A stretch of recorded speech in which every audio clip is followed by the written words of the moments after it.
The Inner Circle coming into this match with a disadvantage. Looks like Harwood's going to start out for his contingent of Outlaws. Dax Harwood elected by Tully Blanchard to start this match for the Pinnacle because he has, quote, the best gas tank. Well, I'll tell you, Tony Schiavone made a great point about Tully Blanchard's value. And the fact is, I believe that Pinnacle are going to win this match, largely because of the strategy of Tully Blanchard. And I agree, and Sammy Guevara starting things out. Now remember, the match cannot end until all 10 men are in. Yeah. This is a 5-minute one-on-one period. So this one-on-one affair will last 5 minutes. And this is 5 minutes for Dax Harwood or Sammy Guevara to inflict as much punishment on their opponent as possible. Yeah, Sammy didn't need to turn his attention away from Dax. Oh, Dax with a big shoulder tackle drops Sammy down. Sammy goes for the trip. Leapfrogs up and over. The backflip off the back and the drop kick. We really don't know how good Sammy Guevara is going to be, but let me tell you, I think he's going to be spectacular when all is said and done. He's still up top. Oh, but it's a spine buster. That double-A spine buster. Yeah, you can, look at this, just out of instinct alone. You can't do it, buddy. It's submit or surrender. Well, it is instinct, and I get that. It was instinct, and you know, I almost said that this is Sammy Guevara's first match since February of this year, early February, but this is not a match. This is something else entirely, Tony. You can't prepare for this thing. We've talked about it for so many years because there's a cage. Everybody knows a cage, but 2 rings. You can't run and hide from anybody. Oh, JR, you and Tony were present for the first Blood and Guts match. You called all of the action. How were those 10 men changed forever? Well, one of them was injured and never got back in the ring again. Oh, Harwood it's a crapshoot. It's a professional crapshoot to be in this sort of an environment. And Guevara, golly, right head first into the steel. And just a jumping rider kick, the heel of Guevara's boot catching Dax Harwood on the jaw. Dax the axe. There's nothing much better than a motivated Sammy Guevara. And Harwood getting up to the top. Teetering on disaster. Yes, me. Both guys. Now remember, these guys, 5-minute period, like you said, JR, but they got to remain in there after all the men are in. Yeah, they're in for keeps. They're in for keeps. So by the time it gets to the, wow, look at this. Harwood and Guevara bouncing on that top rope, and that chain link fence that can rend and tear the skin. That's why it's so dangerous. Man, these two dogs are just beating the hell out of each other. Oh, Harwood! Well, that's not good. Oh, I think he turned his knee there. Yeah, that's not good. And that's knee without the brace on it. Yeah, it's submit or surrender. Yeah, and if you put a submission hold on a busted knee, you know the guy's going to surrender. What's he trying to do here? Remember, the cage is locked. Referee on each side. Each referee has a key to her door. Yeah, it is Bryce Remsburg on the Pinnacle side, Aubrey Edwards on the Inner Circle side, and Harwood just sent face first. He's going side to side of the cage. And he's cut already. Something's got to give. Yeah, flash on steel. Steel wins every time, Tony. And the steel of the... That's that chain link fence I was talking about, Tony. Yeah, the abrasive chain link fence. It's opening him up. Whoever can get to those obstacles and use them most effectively, as we're under 30 seconds to our next participant, which will be a Pinnacle member. Right, and they'll get a 2-minute advantage. And they'll have the 1-man advantage all the way until the all-out assault begins at the end. And somehow it looks like Spears is going to be the next guy. Well, it looks like he's readying himself to the... That means Sammy's got to withstand a double springboard into a cutter. Oh, that was beauty. And now Sean Spears with the chair in hand. Yes, it's all legal. It's all legal. Bring it in. He's going right after Guevara.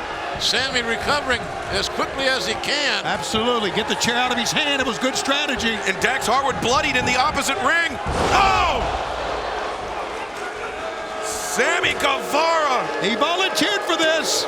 He was sent sky high. And look at the chairman, Sean Spears, with that target. He said he would take on every man if need be, and now he's gotten what he's wished for. He's had to take on 2 men. But Guevara fighting back valiantly. But, oh no! Look how bloody Dax is, my God. Man, Sammy's got a hell of an opportunity to really celebrate Cinco de Mayo. Oh my God! That was just gnarly, nasty. Sammy has been going at it tooth and nail for more than 5 minutes, relentlessly. You know he's got to be worn down, and then to get the chair in the head. This period is 2 minutes. Clock has been running, obviously, but the next entrant will be an inner circle participant. And that will even the sides for 2 minutes, but then after that, another one-man advantage for the Pinnacle. It was a match created by Dusty Rhodes, the American Dream. Oh. Harwood's face is a crimson mask. Absolutely it is. See? And now, under 10 seconds away. And it looks like it'll be Ortiz for the inner circle. Ortiz is there with a chair. Look at Ortiz on fire. Like a pit bull let off the chain, Ortiz going right at Dax Harwood. Ortiz came to fight, and fight he will, by God.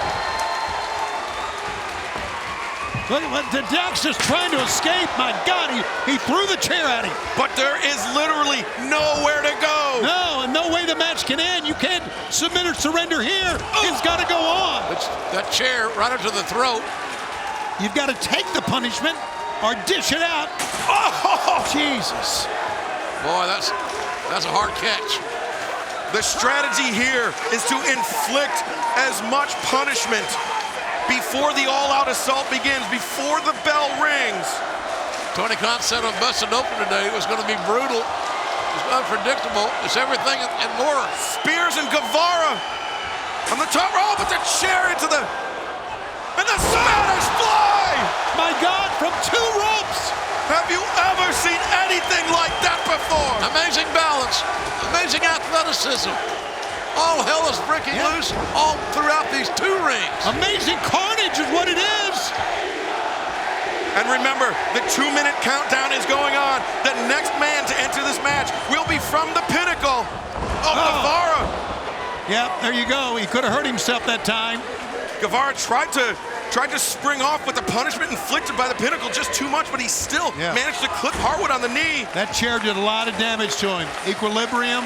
Look at that blood in his face. Sammy Guevara busted open as well. Yeah. This is not a match for the weak at heart. Yeah. Very graphic, very physical, very personal. And the Pinnacle's getting ready to have a one-man advantage once again.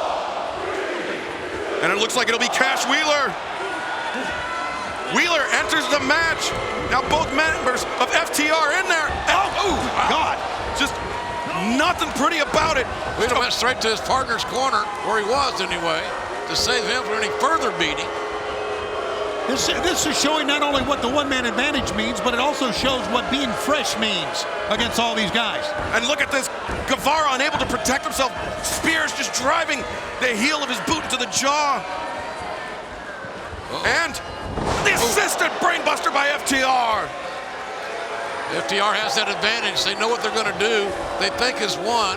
They're highly talented. They need to have a caucus to decide what they're going to do offensively.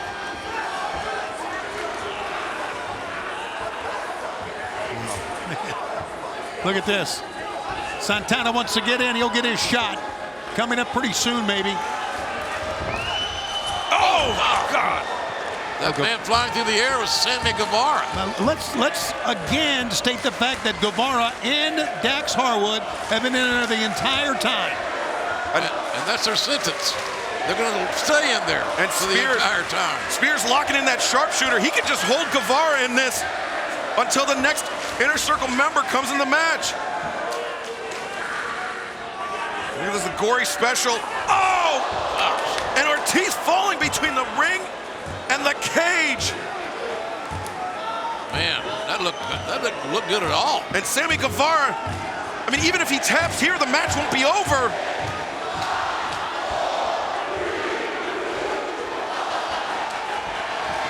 And Santana comes in and straight to Sammy Guevara's aid. He's hot-blooded. He's coming in to save his partner. And watch this dude fight. And we have seen Santana and Ortiz in some of the wildest matches ever here on Dynamite. Oh, man, hitting anything and moves and got a gut shot to boot. The whip into the ropes, caught. Santana plants him with the Uranage.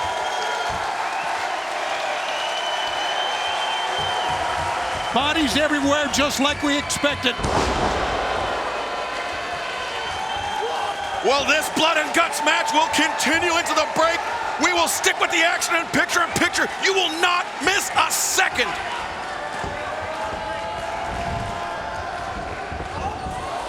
Oh, Santana elevated over the top rope by FTR. Oh, and he's caught. Santana is caught between the ring and the cages, you can clearly see. And the more harder hits you encounter, the easier it is to fatigue.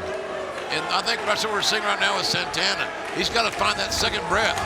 And somehow, some way, Sammy Guevara, who may not be the same ever again after this one. And Sammy Guevara, the first man from the inner circle to enter this match. Getting one over on Sean Spears there in the corner. Here we see Dax Harwood, the first man for the Pinnacle, and Ortiz with the barbed wire. My God, he's just digging it into his forehead. Grinding the barbed wire into the forehead of Harwood and then jabbing Wheeler with it. Ortiz and Santana both are survivors of the streak. Yeah. The big question here tonight is, can they survive this world that we are currently living in? And the fourth member of the Pinnacle's team about to enter the match. And it is the War Dog. Watch out, man.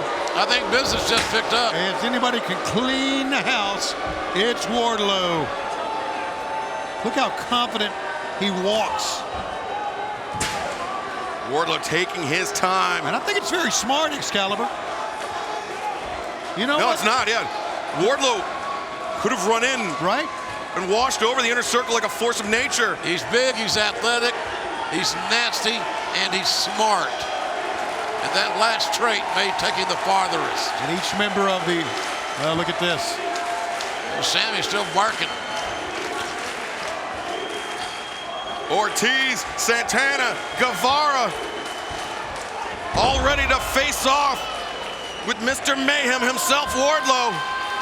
They are still at a disadvantage. They got three members behind them up and one in front of them of the Pinnacle. And they're trying to overwhelm Wardlow. Wardlow manhandling people. Oh, just gut-wrenching Guevara. And Sammy Guevara came up clutching his knee. My God.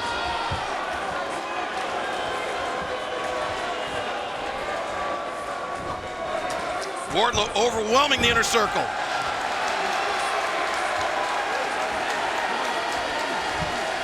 We are back with Blood and Guts. The fourth member of the Pinnacle side, Wardlow, entered the match while we were in picture. But Wardlow's a bad man. He manhandles people. He's manhandling every member of the inner circle who all have the backs of their jumpsuits representing where they're from. Yeah, each prison, one of their hometowns, and now the big man from Perry, Oklahoma. Whoa! Hear that from the fans? They want to see him go get a piece of Wardlow. But he's got to fight his way through blood and bodies. Jake Hager making a statement. Boomer Sooner for Hager, who's as bad as they come, I promise. And Tony, you mentioned this is the strategy that Wardlow should have used. Right. Oh, God! Hager, just decimating. Damn. You talk about asserting yourself offensively. Good grief. And the Hager bomb for good measure. 6'6", 270. Yeah, I think he is the key to this whole thing, JR. Oh, look at this, the ankle lock. And Spears is tapping, but it's not the all-out assault. The match can't end. That's right. All 10 men got to be in. That's why I say, hey, uh-oh. Yes, sir. Yes, sir. Go out behind the barn and settle it. So much history between these two men. Wardlow holds a victory over Hager. You know Hager wants another shot. Boom! Wow, they rocked each other's jaw. Hager's got to be the most accomplished striker of the two. That doesn't mean he's going to win this fight, though. Yeah, Wardlow just pure power. As we've seen, Hager charging in. Oh, Hager landed on his feet. But Ward sends Hager, the back of Hager's head colliding with that chain link fence. Body shots very effective, and now the knee strikes. The knees to the ribs of Wardlow by Jake Hager. Man, these guys just beating the hell out of each other.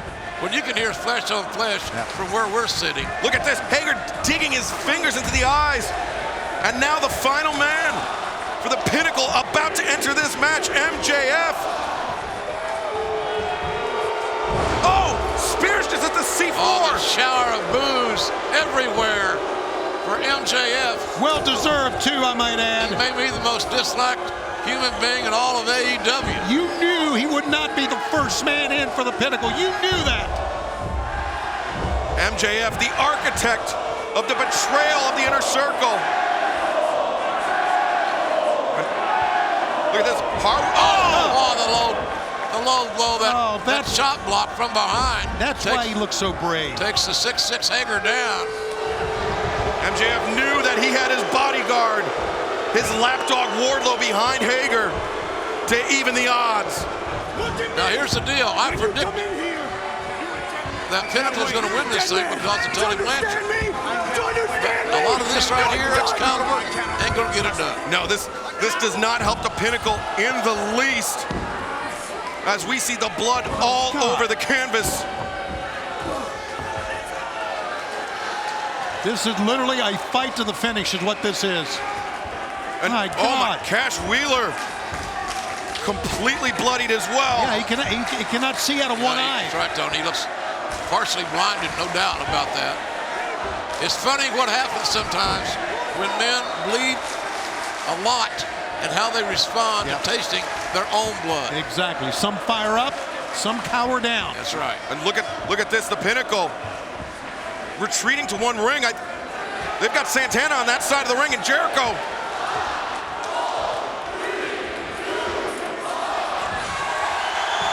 Jericho, the final member of the Inner Circle. Here we go. The all-out assault can begin. There's your bell.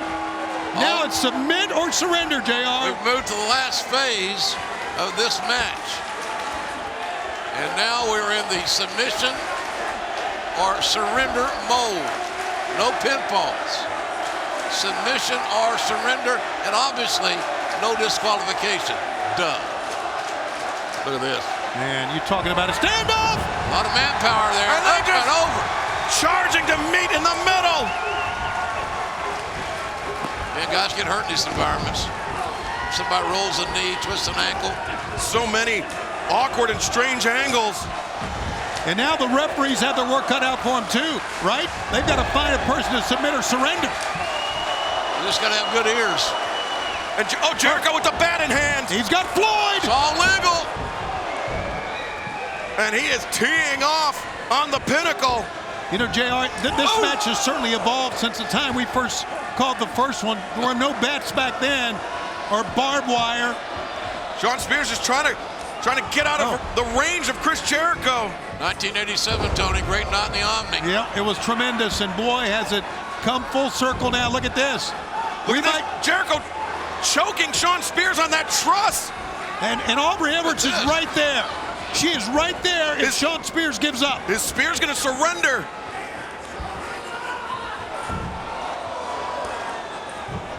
The blood and guts match, the all-out assault will continue in picture-in-picture. Do not go anywhere.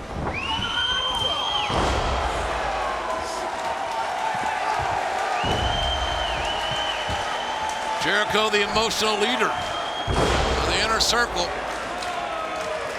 You got to wonder what kind of game plan he put together, because Jericho's been around long enough. You know he's watched plenty of these sorts of matches. Sure.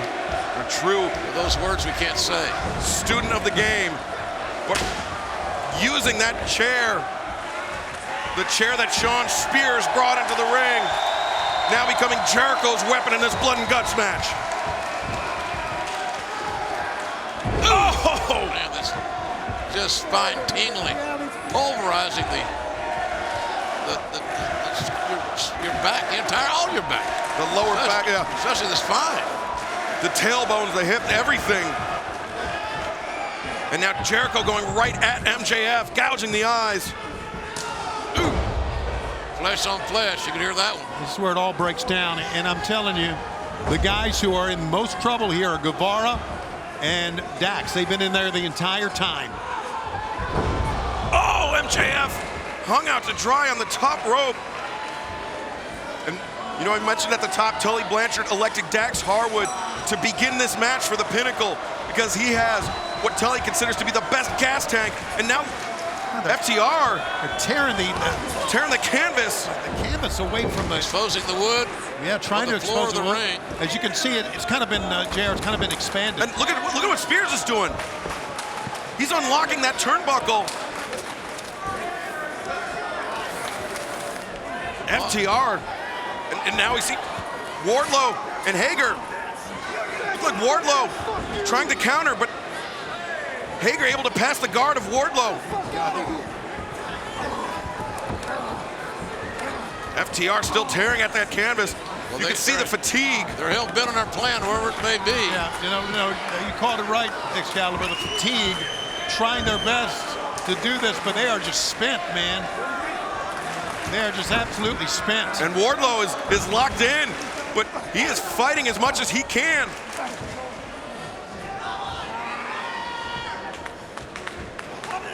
Oh, Santana face first. Just hanging on, buddy. Hang on. This has been as brutal, perhaps even more brutal than we expected. FTR exposing all those, that pine. Putting a hell of an effort into that too, man.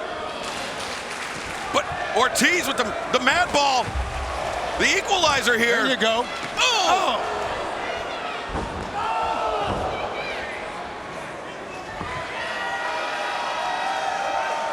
It looks like a tornado has rolled through Daly's place. Look at the rain.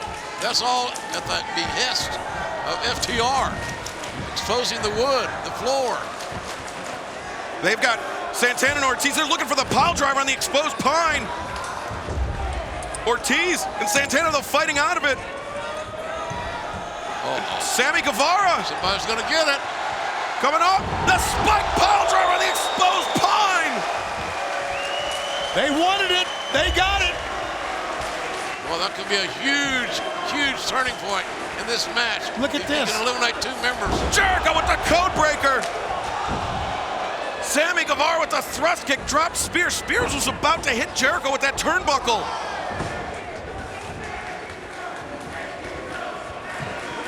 Wow.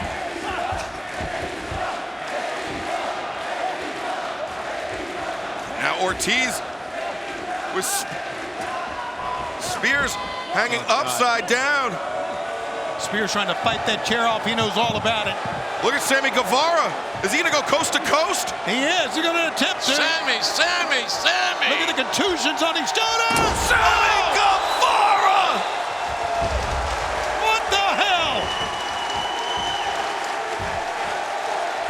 Sammy went coast to coast, border to border on that one.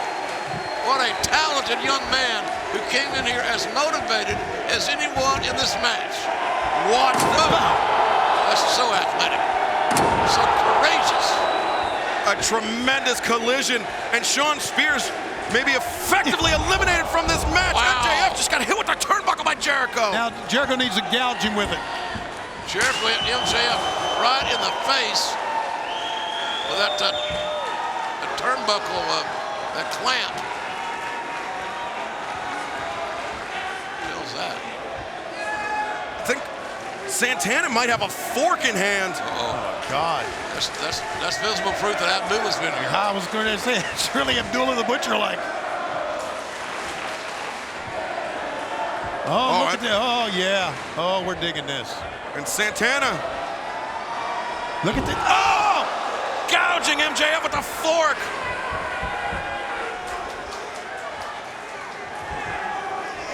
Shouts to D from Santana with that fork. Well, they got MJF right where they want him, man. This is going to be it. They got him right where they want him. Yeah, the tide has turned, Tony. It sure has. Momentum has changed. It looked like it was going to be the Pinnacle early on. And Jericho using the bat, trying to choke the life out of Wardlow. But when Jericho came in, things changed. Now they're taking their turns on the head of MJF. It is all inner circle. And Ortiz grinding Cash Wheeler's face into the chain link fence and ripping at the eyes. Yeah, you can see that very clearly. Fingers in the eyes and then raked them. It is time for them to end it right now. You see Bryce Remsburg checking. Jericho. Oh, the right hand between the eyes of MJF. Clean shot, unopposed. Found its mark. If you're wondering, again, if you just joined us, there are no pinfalls in this match. Only submission or surrender. This unified inner circle in these jumpsuits representing where they are from. Right now, take a look at this, taking their turns at MJF.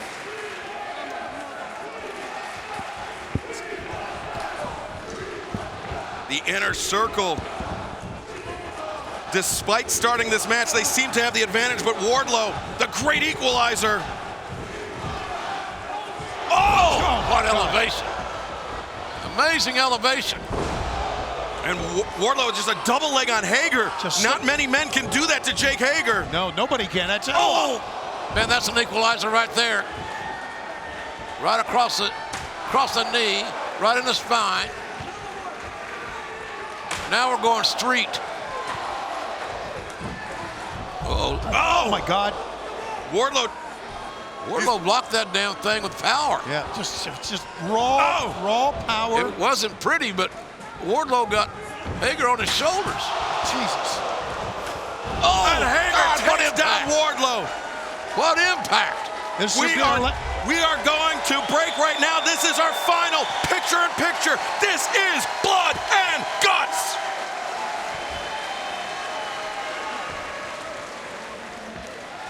The inner circle has decimated the Pinnacle here.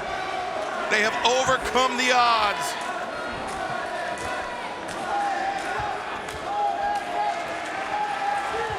And the catapult into the ropes. MJF cannot withstand much more of this. Despite being the last man into this match for the Pinnacle. Oh! Santana Ortiz, another pair of pile drivers on FTR. Yeah, on the wood. Wow. That face of Ortiz says a lot, doesn't it? And did you see that giant abrasion on the forehead of Ortiz? You know what's amazing? There's a lot of things amazing, but amazing, no one has given up yet. No one has tapped out. They're all just hanging in. Well, somebody will. Well, it's just a matter of who and when and how it happens. And in the far ring, I believe it's Sammy Guevara with Sean Spears locked in. He's got the bat across the throat. You see, right now, Jericho's not worrying about a submission. He just wants to pound the hell out of MJF. And you know what? Who doesn't? Oh, look at this. And oh my God! What the hell? Tully Blanchard. Here we go. Assaulting Remsburg. Here we go. And he's stolen the key. Yeah, remember these referees have the key to these locks. Tully Blanchard has stolen the key to the cage. But you escape the cage, you don't win. But you can run like a coward. Well, he's going, look, he's going for higher ground. That's exactly what that coward's doing. That's what you do in a bear attack, right? Yeah, you climb a tree. Good Jericho. And Tully Blanchard. He went that way, Chris. And look at Tully. Oh! The door of the cage hit Tully Blanchard on the head. And Jericho surveying the area. He sees where his adversary has ascended to. Yeah, he thinks he's escaped. He thinks he's all alone. Jericho says, should I go get him? Well, hell yeah.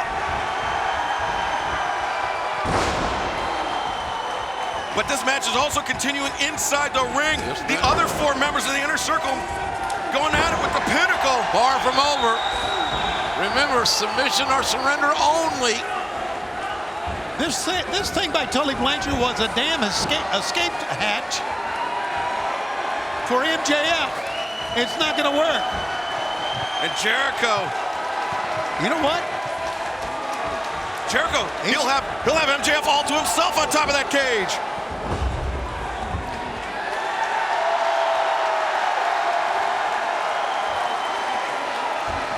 We are back live here on Dynamite. It is Blood and Guts. MJF has escaped to the top of the cage, but Chris Jericho is in pursuit. Jericho has an idea to end this thing once and for all. God. The bloody, mangled body of MJF lying on the top of this cage. Yeah, let's watch out in the bottom, too, because something can happen there. See, he thought he went to higher ground. He thought he escaped. Tully Blanchard assaulting Bryce Remsburg, stealing the key to the cage on the outside, allowing MJF to escape. But Chris Jericho slammed the door of the cage into the head of Tully Blanchard. There's not a lot you can do on top of the cage but hurt somebody. Walls of Jericho will hurt somebody. The walls are locked in. MJF so close to tapping. If he taps out, it's over. Referees are looking up. They're looking up. There's that hand. The little coward's going to tap. Jericho. Oh, the low blow. Oh, man. he tapped all right. A heavy-handed low blow Holy hell. that found its marks. It was the only thing MJF could do. And in this type of match, in Blood and Guts, it is perfectly legal. And now, the salt of the earth. That Fujiwara armbar locked in on top of the cage. Is Jericho gonna tap? He's got the right hand out. Can you imagine reading about this tomorrow? Jericho taps out on top of the cage. MJF leads his team to victory. Because we're close to that right now. And Jericho with the hand raised. MJF. He's gonna tap. He's gonna tap. No. He's digging in those heels for leverage. Jericho. Oh, God. After all they've gone through. Oh. Break a hand very easily on this surface. Jericho's left hand being assaulted and injured. At some point, you know, you gotta let common sense take over. But I guess they've kind of thrown that theory out the window early. They have. But good God. What is wrong with this man? And MJF again locking in that salt of the earth. The Fujiwara armbar just wrenching back. Jericho so close to tapping. Will he submit? And there's multiple muggings going on in the rings. But nobody's tapped out. Nobody's submitted. Just bodies everywhere right now. Look at it. See him all heaped up on the right? And that is the fatigue setting in of this type of match. He's got his ring. Yeah, of course the ring's going to come along. Oh, he's got the ring. Oh, boy. So it's a weapon. Oh, the Dynamite diamond ring hitting Jericho right between the eyes. That's where it looked like it went.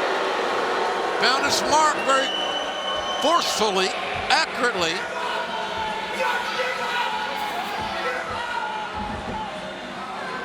MJF demanding that Jericho surrender.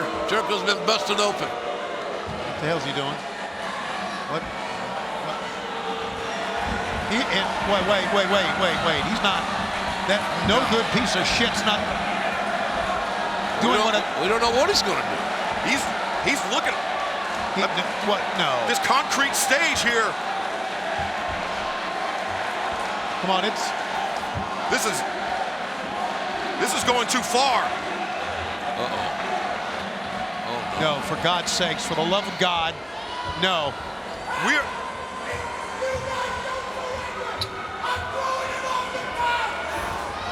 He just said, if you don't surrender, I'm throwing him off the top. He just said, if you don't surrender, I'm throwing him off the top.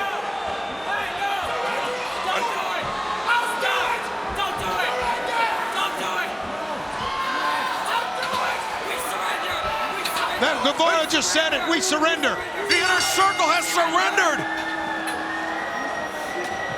They saved Jericho. Good God, thank God. They had to do it, guys. there's no doubt about that. Absolutely no choice. The Pinnacle Wow, they win it, man. They have won Blood and Guts. But what MJF was thinking about doing, ladies and gentlemen, is your beyond heinous. winners, the Pinnacle. Not a popular decision. Well, no, but it was the right one.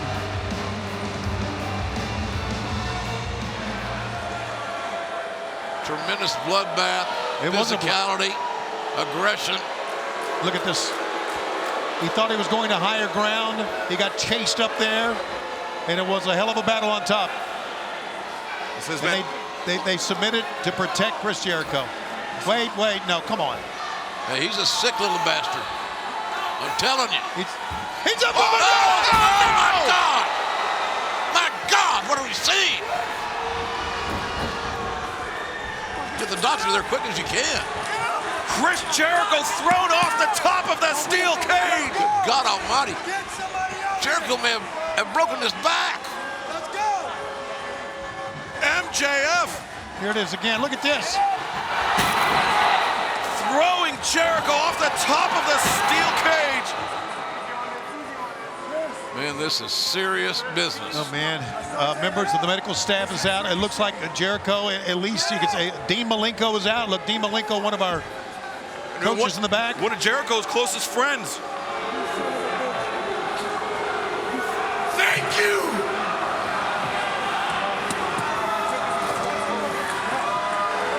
MJF. He said Jericho will finally hear those two words from him. Thank you. He is no good. He is a coward. He is rotten. He is a rat. He's a fink. And he just assaulted a man. But right now, his faction, his group, are the top group in all of AEW as of tonight. And he may have ended the career of Chris Jericho here tonight.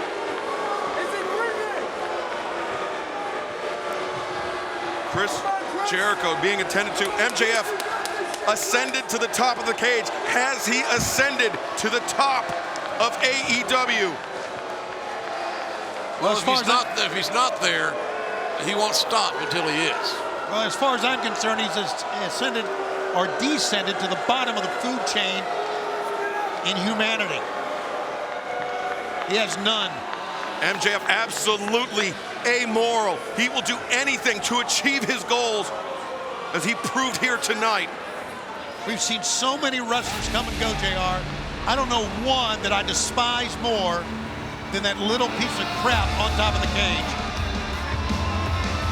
He's on top of the world, not to mention on top of this cage tonight.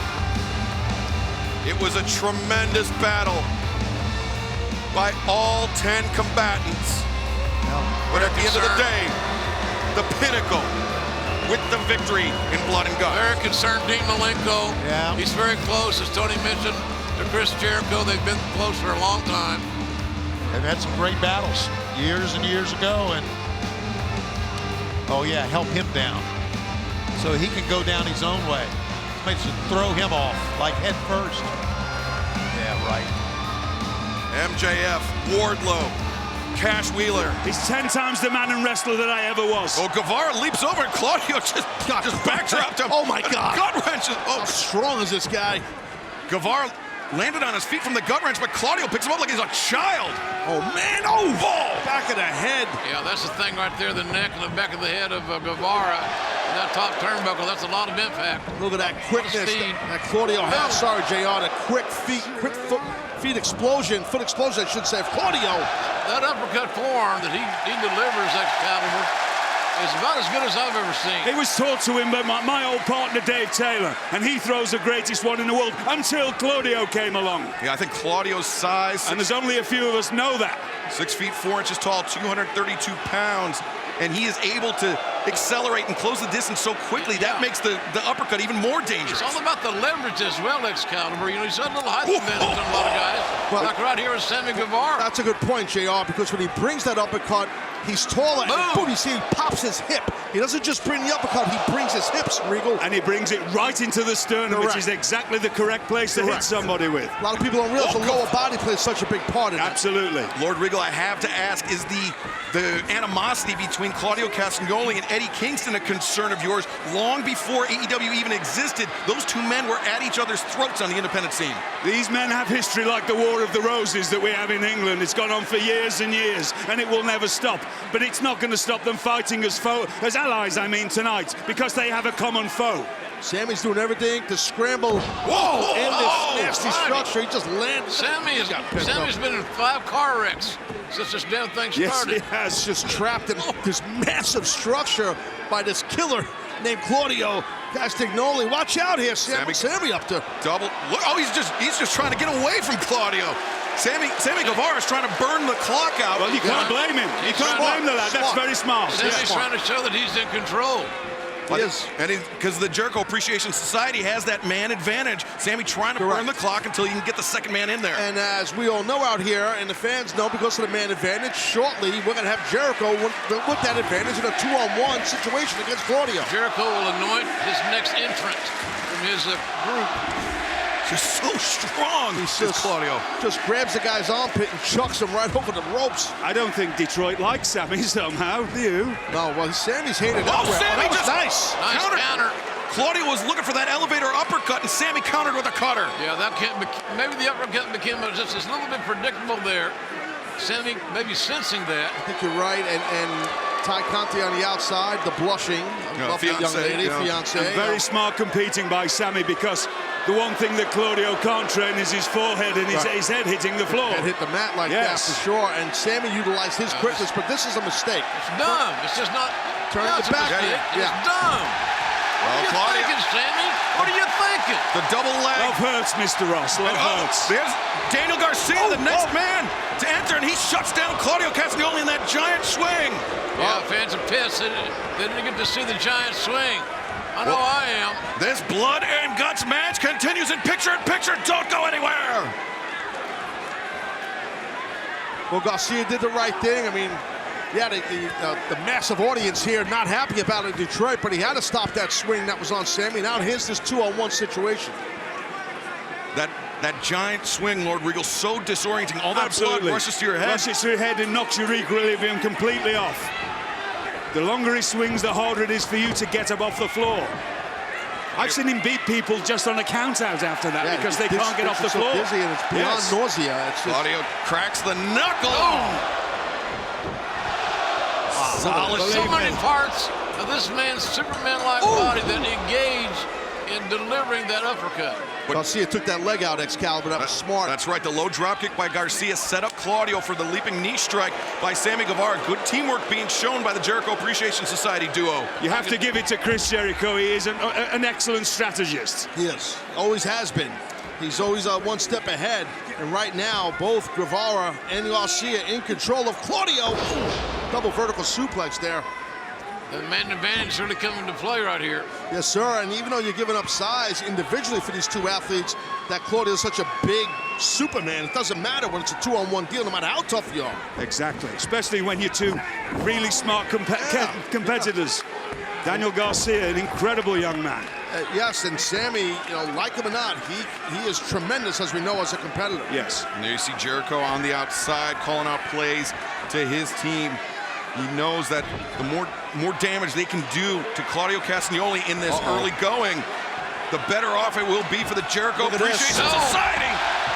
Man, that's just nothing but out-horsing the other guy. In this case, the other two guys. Big power right there by the big man, Claudio. It's a Clydesdale horse, Mr. Ross. He is, really, and right now Garcia and Sammy are hurting. Garcia was smart getting into that other ring right here. But shortly, the tide will be even. The sides will be even, I should say. It's something wicked this way comes. Sammy Guevara is a very great opportunist. Yeah, he picks his spots really well, to your point, Rick. Well, that's what you have to do, though. Oh, I know. You're facing such tough competition. We say you should play within the rules. You got also to play with the rules so that you can take advantage of them or what they may lack. So illegal right here. You see Guevara using those suspenders to choke. You won't hear any complaints from me. I'd have my gentlemen do the same as well. Sure, it's about winning. It's about winning. That's it, man. Lose if you have to, win if you can, but always cheat. That's my motto. I don't disagree. Guevara just with his boot on the throat of Claudio Castagnoli.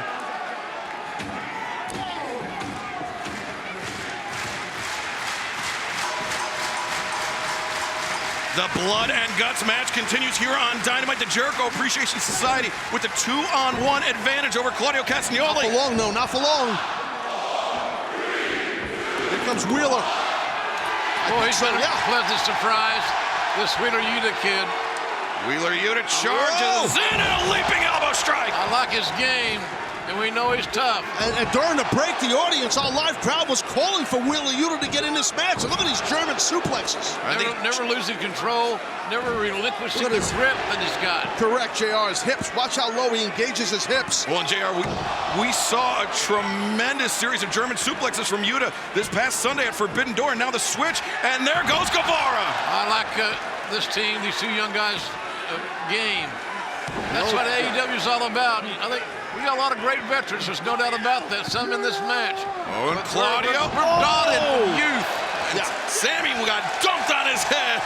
Good teamwork there, Regal, by your guys. Little Wheeler having a moment. This is what your careers are built on.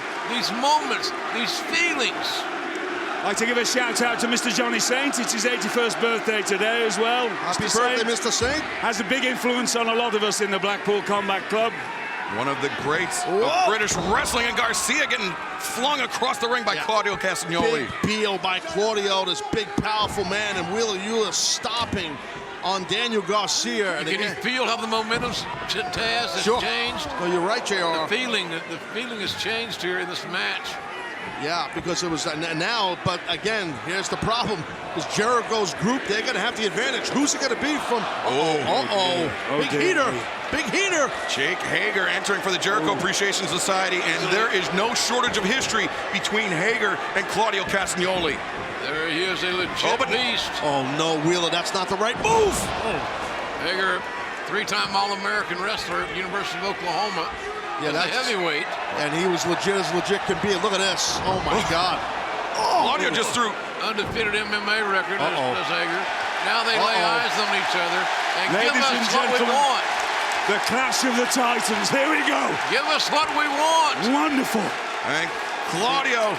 Batter the life out of each other. Castagnoli, Jake Hager, eye to eye in the Blood and Guts cage. They're going to go punch for punch, shot for shot. Claudio blocking one or two there. And a big suppo hands by Jake. Claudio! Big uppercut! That leveled the playing field right there. Man, Hager got rocked. He sure did, and that's hard to rock Jake Hager. You beat me to it, Mr. Maniac. Goodness gracious me. Lord Regal, but that just underscores the power of Claudio Castagnoli and those uppercuts. Yes. And Claudio getting beaten down now, though, by these two men in red. Well, again, the man advantage. We have to talk about it a lot because it's a real thing, and that's the problem for the Blackpool Combat Club in this Blood and Guts match, Mr. Regal, as you can see. Remember, this match does not officially begin until all 12 men have entered the ring, and then the only way it can end after that is by submission or surrender. Excuse me if I'm not as verbal when my fellows are getting beaten up, Mr. Maniac. I don't blame you, man, but look at that Yuta right there with the drop kick. Beautiful drop kick took down Jake Hager. And now Claudio Castagnoli once again battering Guevara in the corner. So the goal right now is to beat your opponent down, try to injure if you can. I hate to say that, but beat them down, take the air out of their sails and their confidence away from them. And that will take the air out of your sails, Mr. Ross. Goodness and that gracious. will take you to the end zone, the opportunity to fight to see who's going to win this damn thing. Look at those hammer fists, Taz. Well, yeah, no, big time. This match doesn't even start until the last entrance. I know. Now, oh boy, here we go. Here we go. The world champion Moxley with a chair. It's a wild thing. Oh, man, that was definitely impactful. And all legal, by the way. Hager didn't have great hands at OU. He's got to learn to catch a chair. Sammy and Garcia getting nailed by Mox. Moxley turns. Sammy Guevara inside out. Now Daniel Garcia trapped in the ropes, and Moxley raking on the nose and the cross faces. Those cross faces are evil with evil intent. And that John Mox is a big, strong man. And again, as we've been pointing out, the actual official Blood and Guts match has not started yet until all the men are in there. This is insanity. I'm off my nut. Oh, goodness gracious me. Have some tea, relax. Yes, I need to. You want a crumpet? I got one in my pocket. Garcia is. I've Garcia's getting his face raked on Mr. the. Ross. Garcia's face was being raked on the steel cage. Mox isn't done with Garcia. He's got a weapon. He's got something in his drop toe hold into the chair, and Mox is hitting the head of Garcia. He's got some kind of a weapon. That's a fork. Is that a fork? Moxley may have a fork. Is that Bula here? I'm thinking the butcher's here. And Garcia getting carved up by the world champion, John Moxley. Oh, my God. This is just the beginning. I talked about it. These men need to go into this thing bloodthirsty. Violence. That's what this is about, like it or not. And the numbers even for the moment. And you see Sammy Guevara getting worked over by Claudio Castagnoli right in front of Ty Conti. Oh, wow. Garcia is split open, man. Garcia with a 1,000-mile stare as well. See, now that will carry over into when this match starts officially. Look at Yuta. Watch Yuta here. Oh, heart attack. Look at that. Great stuff. There's a strategy behind this maiming along the route to your destination. Good teamwork right there. The Blackpool Combat Club as a unit have just been absolutely dominant since Moxley entered this fray. And the teamwork. Beautiful teamwork. And they're now done. We've only had a few days to prepare with our new member, but you see how cohesive we already are. Yeah, cohesiveness is there. What is Chris Jericho thinking right now? Oh, my God, he's got to be panicked. And add to that, you're missing a key member on the injured list. Not in spirit, Mr. Ross, not in spirit. He's been on every call. He's been on every discussion about this match. So talking about Daniel Bryan. Well, Bryan Danielson, there we go. Sure, Even I said it. It got me going. But I tricked you on that one. look at this. Hager, Garcia, and Guevara now eating the hammer and anvil elbows courtesy of the Blackpool Combat. Yeah, but they got about 6 seconds to get it all in here.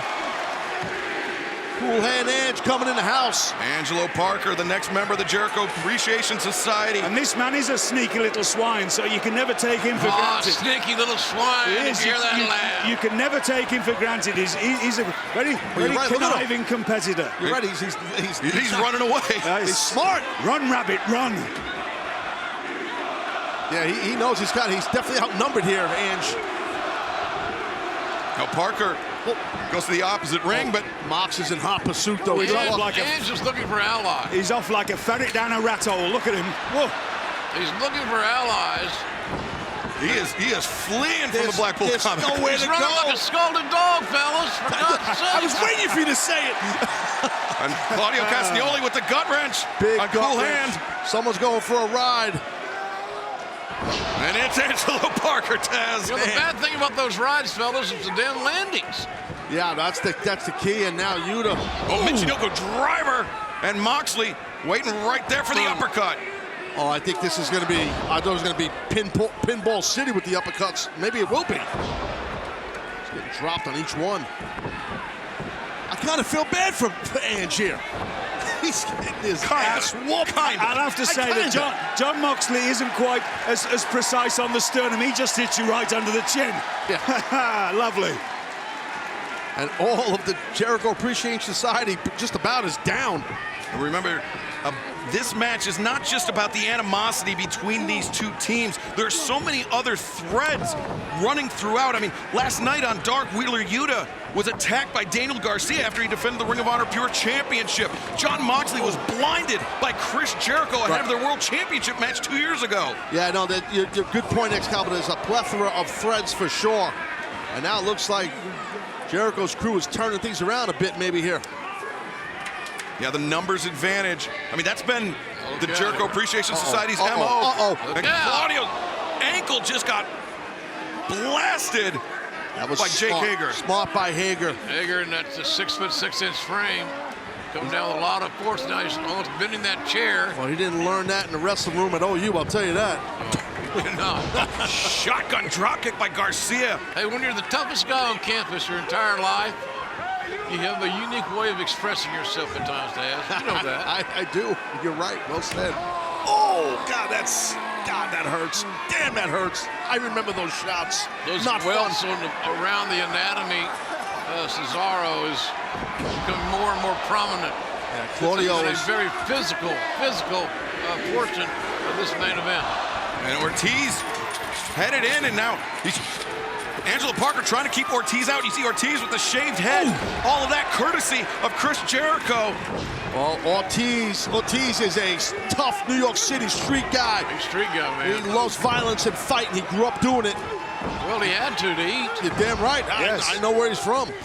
Not only did Ortiz get his head shaved by Jericho, Ortiz was also stabbed in the back. He and Santana, they were original members of the Inner Circle. As Ortiz gets sent into the corner, comes back out, swing and a miss, but he takes out Parker. Somebody's got to gain an advantage here. Oh, Blood and Guts continues here on Dynamite. Don't go anywhere.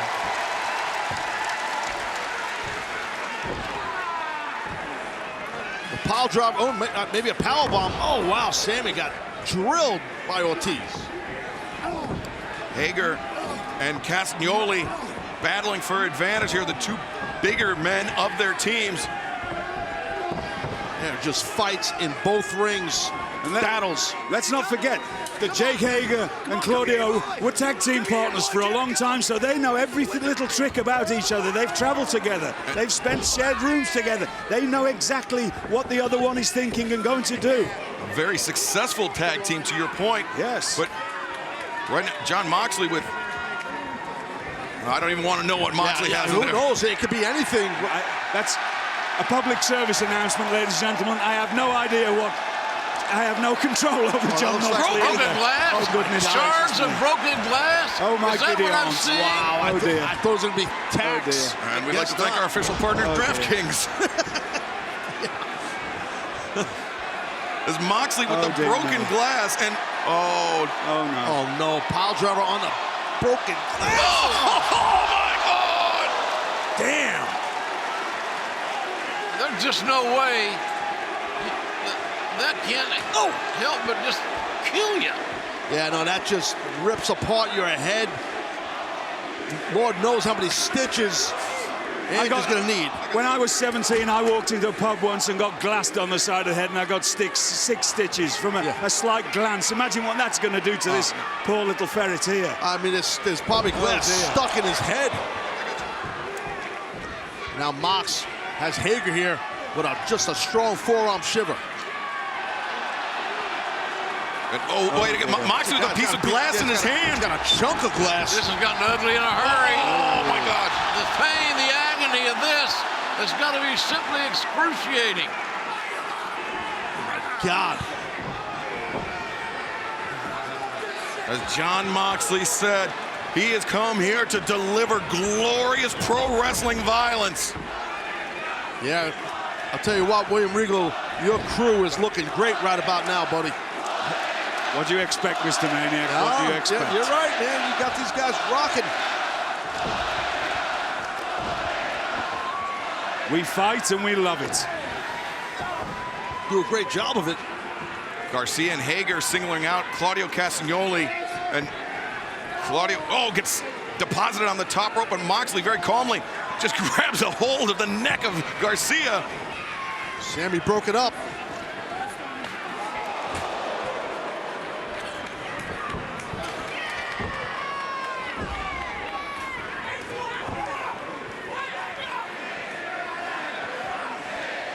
$13,000 people in the Little Caesars Arena, Detroit, Michigan, chanting blood and guts. And now Matt Menard, Daddy Magic, with the chair to the head of Wheeler Yuta. Daddy Psycho Eyes is what he is. Yeah, Daddy Magic my ass. That works. That works. Bringing that weapon in as an equalizer, it definitely works with that chair.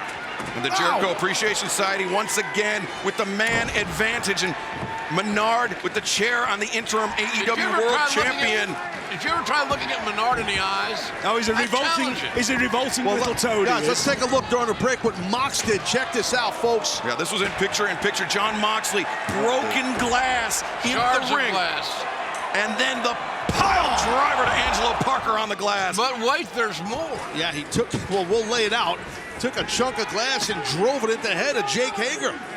And double DDT on Ortiz. And this thing is getting really, really graphic. It is. You're right. Yeah, they're taking more chances by the moment, it seems like. And it looks like the laceration from Sunday on the head of John Moxley has opened up. Yeah, reopened, Excalibur. You're correct. Remember, this past Sunday, John Moxley won the interim AEW World Championship. He will have to face the winner of the Royal Rampage this Friday night on Rampage. And whoever is champion, whoever's the interim AEW World Champion, still has a match with CM Punk somewhere down the line. Look at this. Mox he has ripped apart that bandages up, and look at Matt Menard right here. Great job all over Mox. Menard showing great aggressiveness, which he needs to do. The key now is to maintain it, not let Moxley see any surcease whatsoever. Yeah, now you see Yuta. Yeah, he's bringing the chair right to the back of the body of Garcia, and oh, what a back elbow. You have to give credit where credit's due. Jericho's Appreciation Society doing everything they can and every trick that they can pull to stay in the game, and they're doing a good job. I'll tell you, you're right, Regal. They look pretty violent for sports entertainers. Sports entertainers, yes. Remember, before tonight, there were only 10 men in the world that have ever fought in a blood and guts match. 3 of them on the side of the Jericho Appreciation Society, 2 on the side of the Blackpool Combat Club. Well, business is going to pick up one way or the other here. It's going to be Ortiz, or will it be Santana?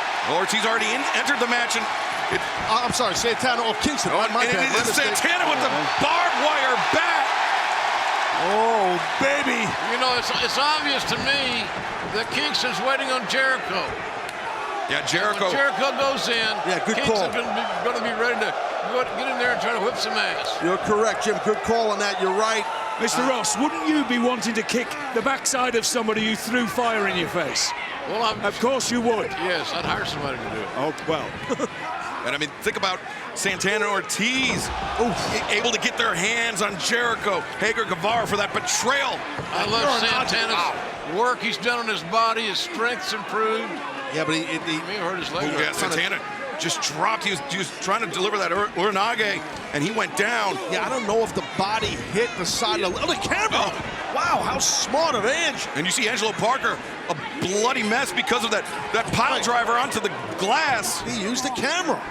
I mean, everything's legal. Use any weapon you can. Use anything you can. Yes, you can. I'm not going to say anything about that. Man, is that it's all fair game. Is that beautiful or what? And look, yes, Jericho pacing, knowing that his time is soon to be up.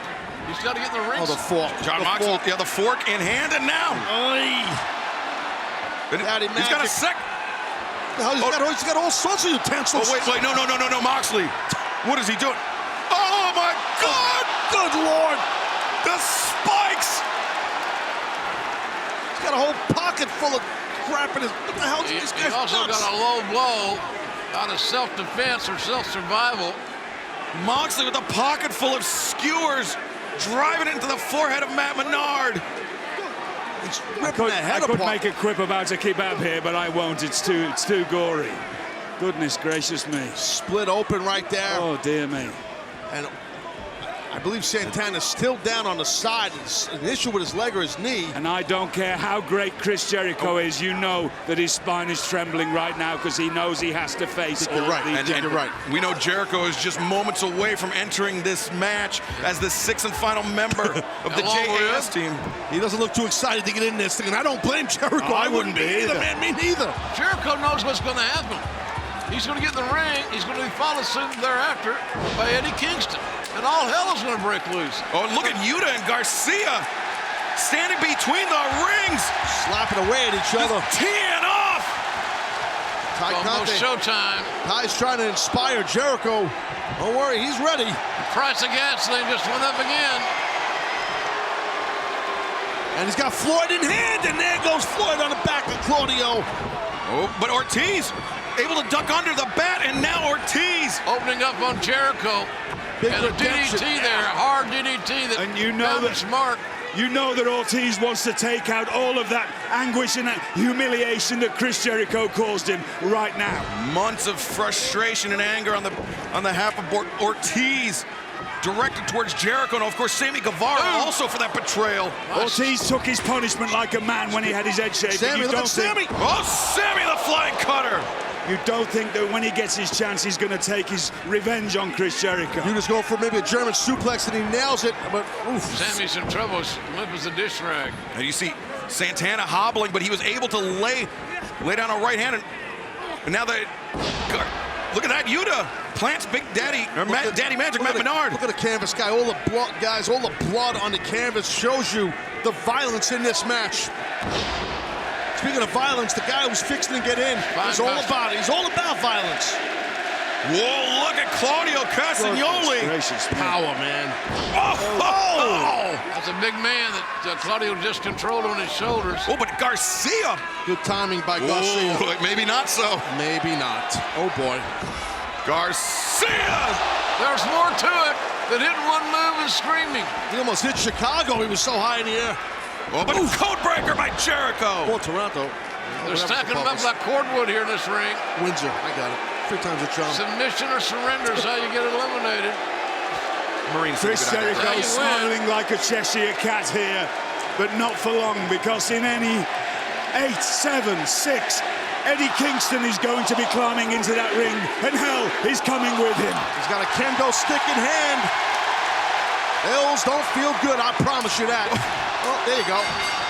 And you hear the bell. The blood and guts match has finally begun. It is started. Submission or surrender, the only way to win. And Chris has got all these guys running interference to get to Eddie, and it's not working. Eddie's beating the hell out of him with that kendo Ladies stick. and gentlemen, I cannot express to you how painful it is to be hit with a kendo stick. It is brutal. It hurts like hell. I've been hit with it many times. And Oh, boy. Jericho is trying to escape the cage. Can't get out, Chris. Jericho sees his fate Oh! in front of his very eyes. Keep hitting him heavy. His Hall of Fame Just keep hitting competitor. it as hard as you can. He deserves every stroke, every lash of that kendo stick. Chris, that's rubbing alcohol, isn't it? Maybe. It could be anything. Oh! Hager, a blindside shot, rocked Kingston and prevented Kingston from pouring that rubbing alcohol. But we assume that's what it is. You don't know what's in it. Who knows, It's not right? rubbing Oh, alcohol. I know what it is. Oh, you know. Of That's course true. I know. You're in the meeting. Of course you would know. Did you pour the bottle? Yes, we wanted to tip it all over the horrible pig. You do know. Oh, my God. Crimson Mass Blood and these loss. young men paying a hell of a price, a sacrifice. To make this match as great as it can be. Shows you how much disdain and hatred these men have towards each other. And just on so many different levels, Taz, it seems like everybody has a problem with at least 2 or 3 other people in this match. And we got another big showdown on Friday night, guys, on Rampage. That's right. Look at this, he's trying to get that Rampage. alcohol. A single elimination. How's this sound, folks? A single elimination Battle Royal.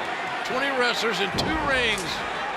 And the winner getting a shot at Jon Moxley in the interim AEW World Championship, and now Ortiz. Will be must-see Rampage this Friday. Tony Khan's reshuffled the announcer deck as well. In that. Will be I didn't know if any of you gentlemen noticed, and I won't say what I want to say because I'm a gentleman, but did you see what Taya Conte just passed Chris Jericho? She passed him that rubbing alcohol. Yes, and I'm through the not fence. happy about this. Through the cage, yes, I saw that. And they're setting I don't like the thoughts of that devious swine having that bottle of alcohol. Wow, goodness. Get it off him. Claudio, grab him. Do something. Garcia taking down Doomsday Device there by Yuta and Moxley. Well, looks like the Blackpool Combat Club has definitely got a game plan in mind for Jake Hager in that table, I think. Oh, wait. Kingston and Ortiz. Oh, no. Oh, no. Jake! Oh! Somebody get the tables! That was a nasty landing. That's knocked him as limp as a vicar's handshake. And let's take a look at this Excalibur. Jake Hager driven through the table, and then the way the table collapses, Hager's neck, almost a secondary impact there. He's sandwiched up in between the rings is Jake Hager. Of course, we talked about the Royal Rampage, but the winner getting a shot at Jon Moxley. But we have to remember, somewhere down the line, there will be a unification match for the AEW World Championship between whoever is champion and the world champion, CM Punk. Well, about the only guy that's safe in that environment is CM Punk. I'll tell you what, guys, Mox is definitely not going to be 100% if this. He's going to be beat up badly. Look at this. Fish hooked. Yeah, fish hooked the mouth area of... And I think Kingston was actually biting the ear of Garcia as well. Yeah. And now, what's Claudio? There's action everywhere. There's stuff going on everywhere. There's game planning going on all over the place in both rings. Moxley and Yuta with another pair of black bags, maybe introducing more broken glass into this match, or who even knows what else. It could be anything in that bag. It won't be marshmallows. I'm sure Regal... Oh, wait, it's more... Well, it's tax now. I did try to talk them out of this, but he insisted. That's a lot of tax. That is a lot of tax. And then look at us ripping the canvas up to expose the boards here. We're going to need a bigger boat. We're going to need new rings. Ortiz and Claudio teaming up to tear the canvas off to expose the board, the frame of the ring. I'm sure that slight padding that... Oh. Wait, whoa, look at Mox here. Look at Mox here. Oh, no! Oh! Tax! Damn, look at his big... Oh, Big Daddy man. Oh, no! Whoa! Claudio gets taken down by Sammy Guevara. Now the knee, or the jumping pump kick. Look at outside of the ring. Chaos. There's chaos all over the place. I feel like I'm this damn thing's not over yet. It's in picture in picture. Don't go anywhere.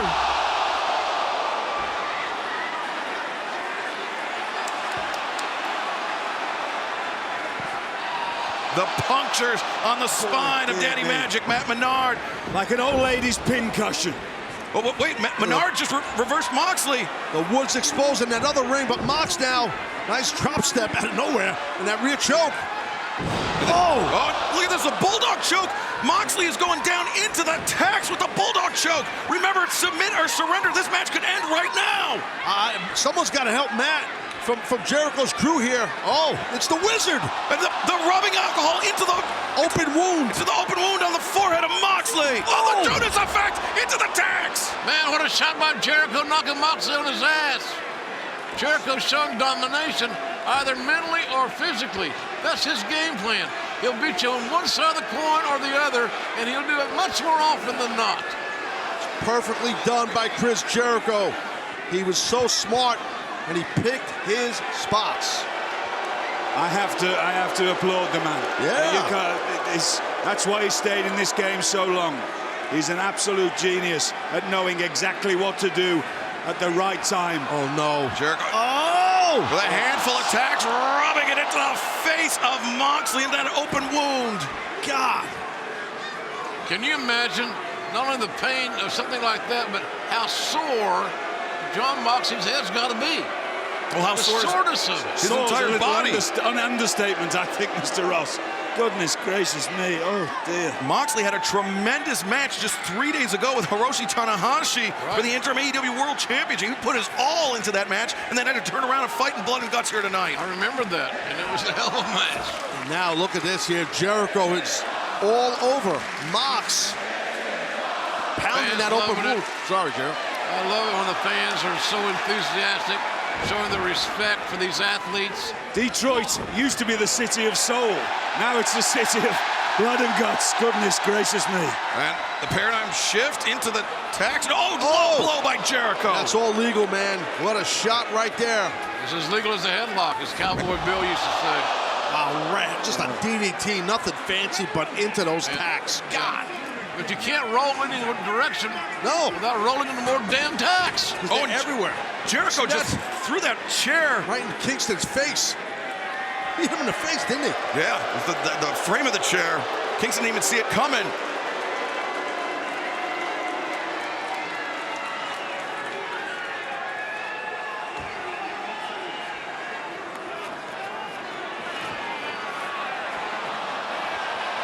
Blood and guts continues as Chris Jericho is dragging the interim AEW World Champion. It's sadistic. It's sadistic. It's what it is. Stepping over the walls. He's got him here. And remember, it's submission or surrender. If Moxley gives up right now, this is all over. In the tax, but Kingston has Chris in his sights. Moving out. Look, watch Eddie. Eddie's a desperate man, and they'll do desperate things. Oh, no. He's taking a bunch of tacks. And he just... Right in the face of Jericho. Those thumbtacks right in the face, the eyes. Then he may have swallowed one. Who knows? I was just going to say, the mouth, the eyes, the nose, anything. He's definitely saved the match and saved that man, Moxley. And Chris Jericho knows exactly how to apply that Walls of Jericho, that modified Boston Crab. Here we go. Good for our team that Eddie made the save there. Eddie now just getting into just straight up street fight here on Jericho. This thing has been wild, man. The hatred between Kingston and Jericho. Change direction. You got to believe fatigue's going to be setting in, fellas. Definitely. You can't fight this long to this level without getting exhausted. And losing that much perspiration, but most of all, that much blood. Correct, thank you. Yes. Oh! Fire extinguisher. Fire extinguisher in the eyes of Kingston. Well, that'll slow Eddie down. It won't stop him, I don't think. It certainly will slow him down. The hell did Ty Conti? She did something on the outside. I couldn't even tell what it was. She just took out the ref. Ty Conti just took out the ref and stole the key. She's unlocking the cage. That Jezebel. Oh, it's still Ross. Oh, what's that? That's Ruby Riott. Ruby Soho. Come on. There we go. Ruby. Don't take your love Ruby Soho's all over. Soho's all over her. Well, Ruby Soho. get him, Ruby. Kick her head in. Go on, girl. She painted up her lips and rolled and curled her tinted hair. Ruby Soho. Such good friends with Kingston and Moxley, with all the Blackpool Comic Club. She couldn't stand by idly. And look at Jericho here, though, guys. Right here by us. And Jericho's. Ruby's throwing some delicious right hands, I'll tell you that. Jericho's going to the top of this structure You're here. doing all the punks proud, Ruby. Good for you, girl. Jericho trying to get away from Eddie Kingston. Kingston's laughing because once Jericho gets on top, there's nowhere to go but down. Yeah, no, you're right, JR. I'm not quite sure that Jericho knows that Eddie is in hot pursuit behind him. This was the one thing that I couldn't strategize with anybody about. I'm completely out of my depth. I'd never been on the top rope. Yeah, Sick of a nosebleed. I know the feeling. Chris But look at Jericho this. crawling on hands and knees, trying to escape Eddie Kingston. Both men on top. And this is so dangerous. It is I've extremely. done TV features of tossing these cages. And looking down just scares the hell out of me. And that's. Oh, he's biting. Eddie's just biting the ear off here of Chris Jericho. Oh, the Hurricane, the back fist, and Jericho goes down. Man, that was a Dangerous. hard shot. Eddie got all of it. Was that Sammy, I believe? Sammy, Guevara. he's crawling up behind Kingston's back. Not sure if Kingston realizes it. I don't have a good feeling about this, Yeah, ladies and gentlemen. I agree. Not a good feeling at all. No. This is dangerous. Oh, Eddie, don't do this. Oh, Eddie. Eddie can't hear it. The crowd's so loud here in the Little Caesars Arena. I'm kind of glad that Sammy stopped Eddie because Eddie is very unpredictable. You never know what he's going to do to a violent level. Remember, last year in Blood and Guts, Jericho was thrown off the top of the cage. He dislocated his elbow. Yeah, sure thing. And that was a massive save by Sammy for Chris on Eddie. Man, I'm just holding my breath. I've been in too many situations where an athlete got to the edge of the cage, Yeah. went flying, Yeah, and he made struck- history. Well, I to was your there. point- I was there that particular night as well, Mr. Ross. This is not something I want to see. And you Yeah. see Kingston inside trying to survey. 1998. 1998. You almost feel, Excalibur, like this is the calm before the storm right now. And I think our massive audience, north of 13,000 people here in Detroit, feel the same way. This is... Remember, some of these men have been fighting for the better part of this hour. This has got to be fatigue unlike any other situation those men have ever been Every in. drop of blood that you lose, a bit more oxygen seeps out of your body. Your iron levels start to drop. Everything, your potassium, everything starts to go. And These men are worn Well, out. Regal, to that point with potassium, you cramp up. That's exactly Yes, what happens. exactly, yes. They haven't had a chance to rehydrate. Right, no, you're have a right. water break. It's impossible. There's no timeouts here. There's no stoppage. Wait, what the hell, Sammy? Sammy's gonna. Oh, but Kingston. How did you Boy, that's going to piss off what's her Eddie. name? Eddie, Ty Conti, but now Eddie. Bad intentions, violent intentions. Eddie, don't do this, Eddie. Eddie, don't do it, Eddie, no! Oh my God! Sammy Guevara crashing through the timekeeper's table and the sadistic look on the Kingston. Sammy likes it, or excuse me, Sammy doesn't like it. How could he, but Eddie likes it. Blood and Guts will continue. God Do almighty. not go anywhere.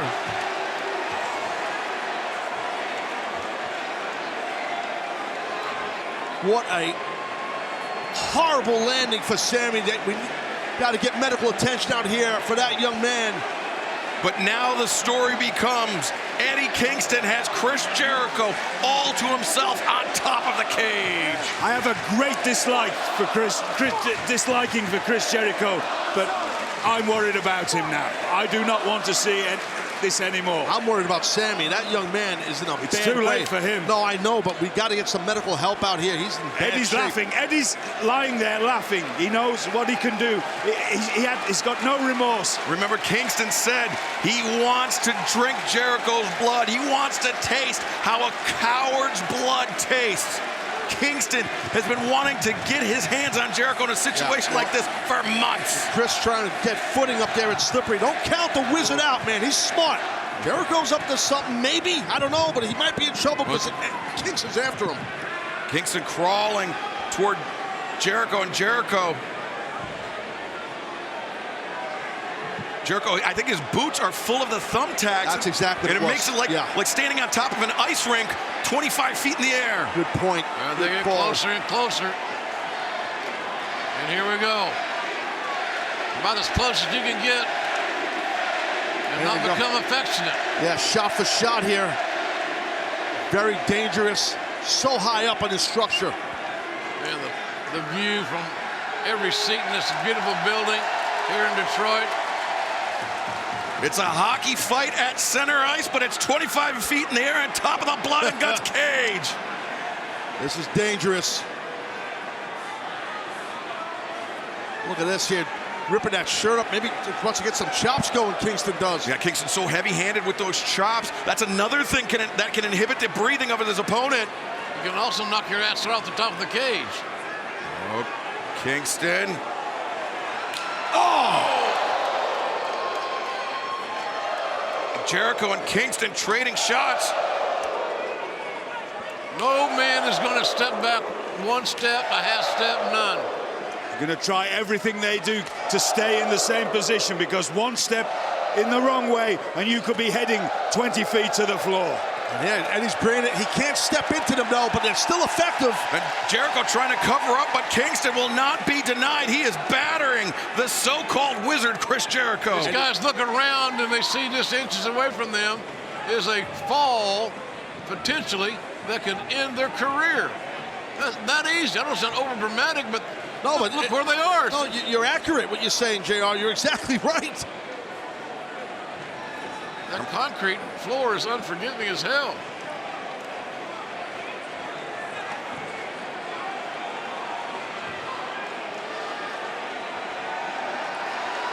Eddie Kingston, Chris Jericho on top of the cage here in Detroit. It is Blood and Guts. Man, we're down to nut cutting time here, gentlemen. The match is underway that we came here to see.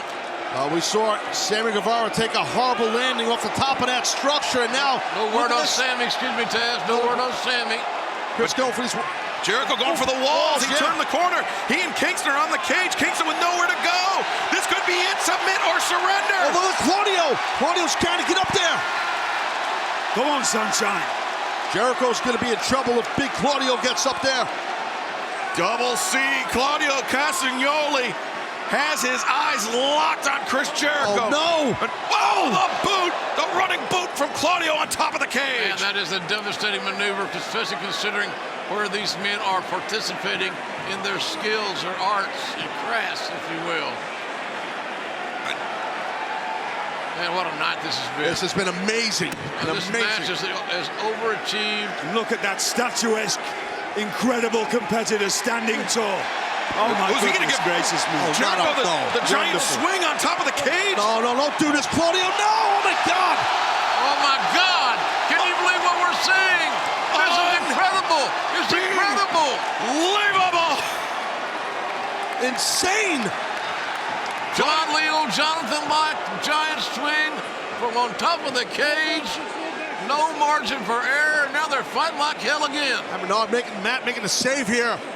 Helping out Jericho big time. Daddy Magic, Matt Menard saving his boss, Chris Jericho.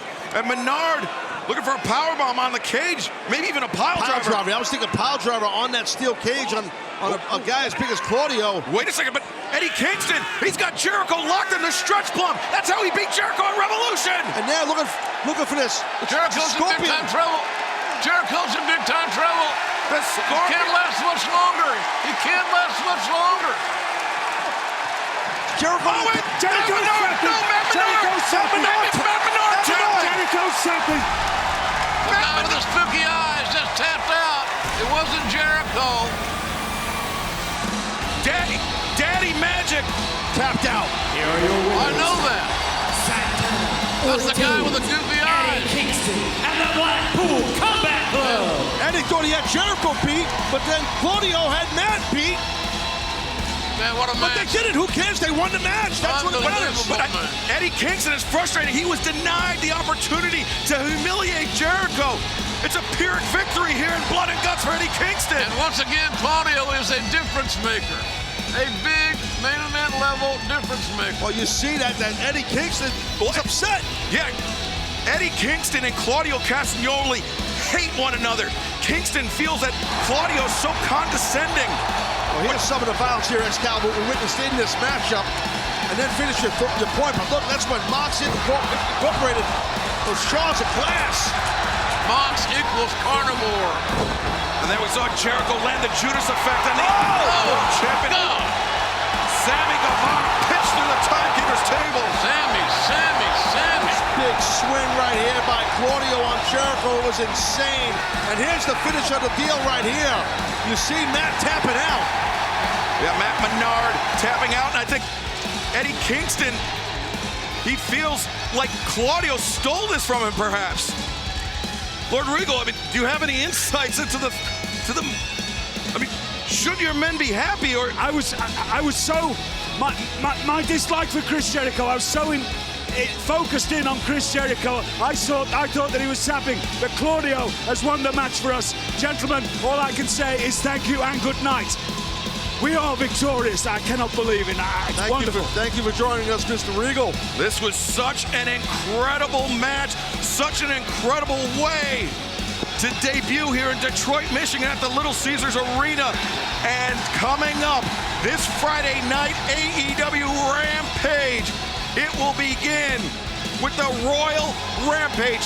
20 men competing to be the first for a shot at Jon Moxley and the AEW World Championship. I'm excited about being able to sit in on that. It'll be fun to be working on Friday night. So I hear it's going to be Excalibur, Tony, and OJR. It's going to be great. You guys can do a great job on that for sure. Royal Rampage. Go ahead, Excalibur. And not only that, Nyla Rose, the Native Beast, will go one-on-one with Tony Storm this Friday, 10/9 Central.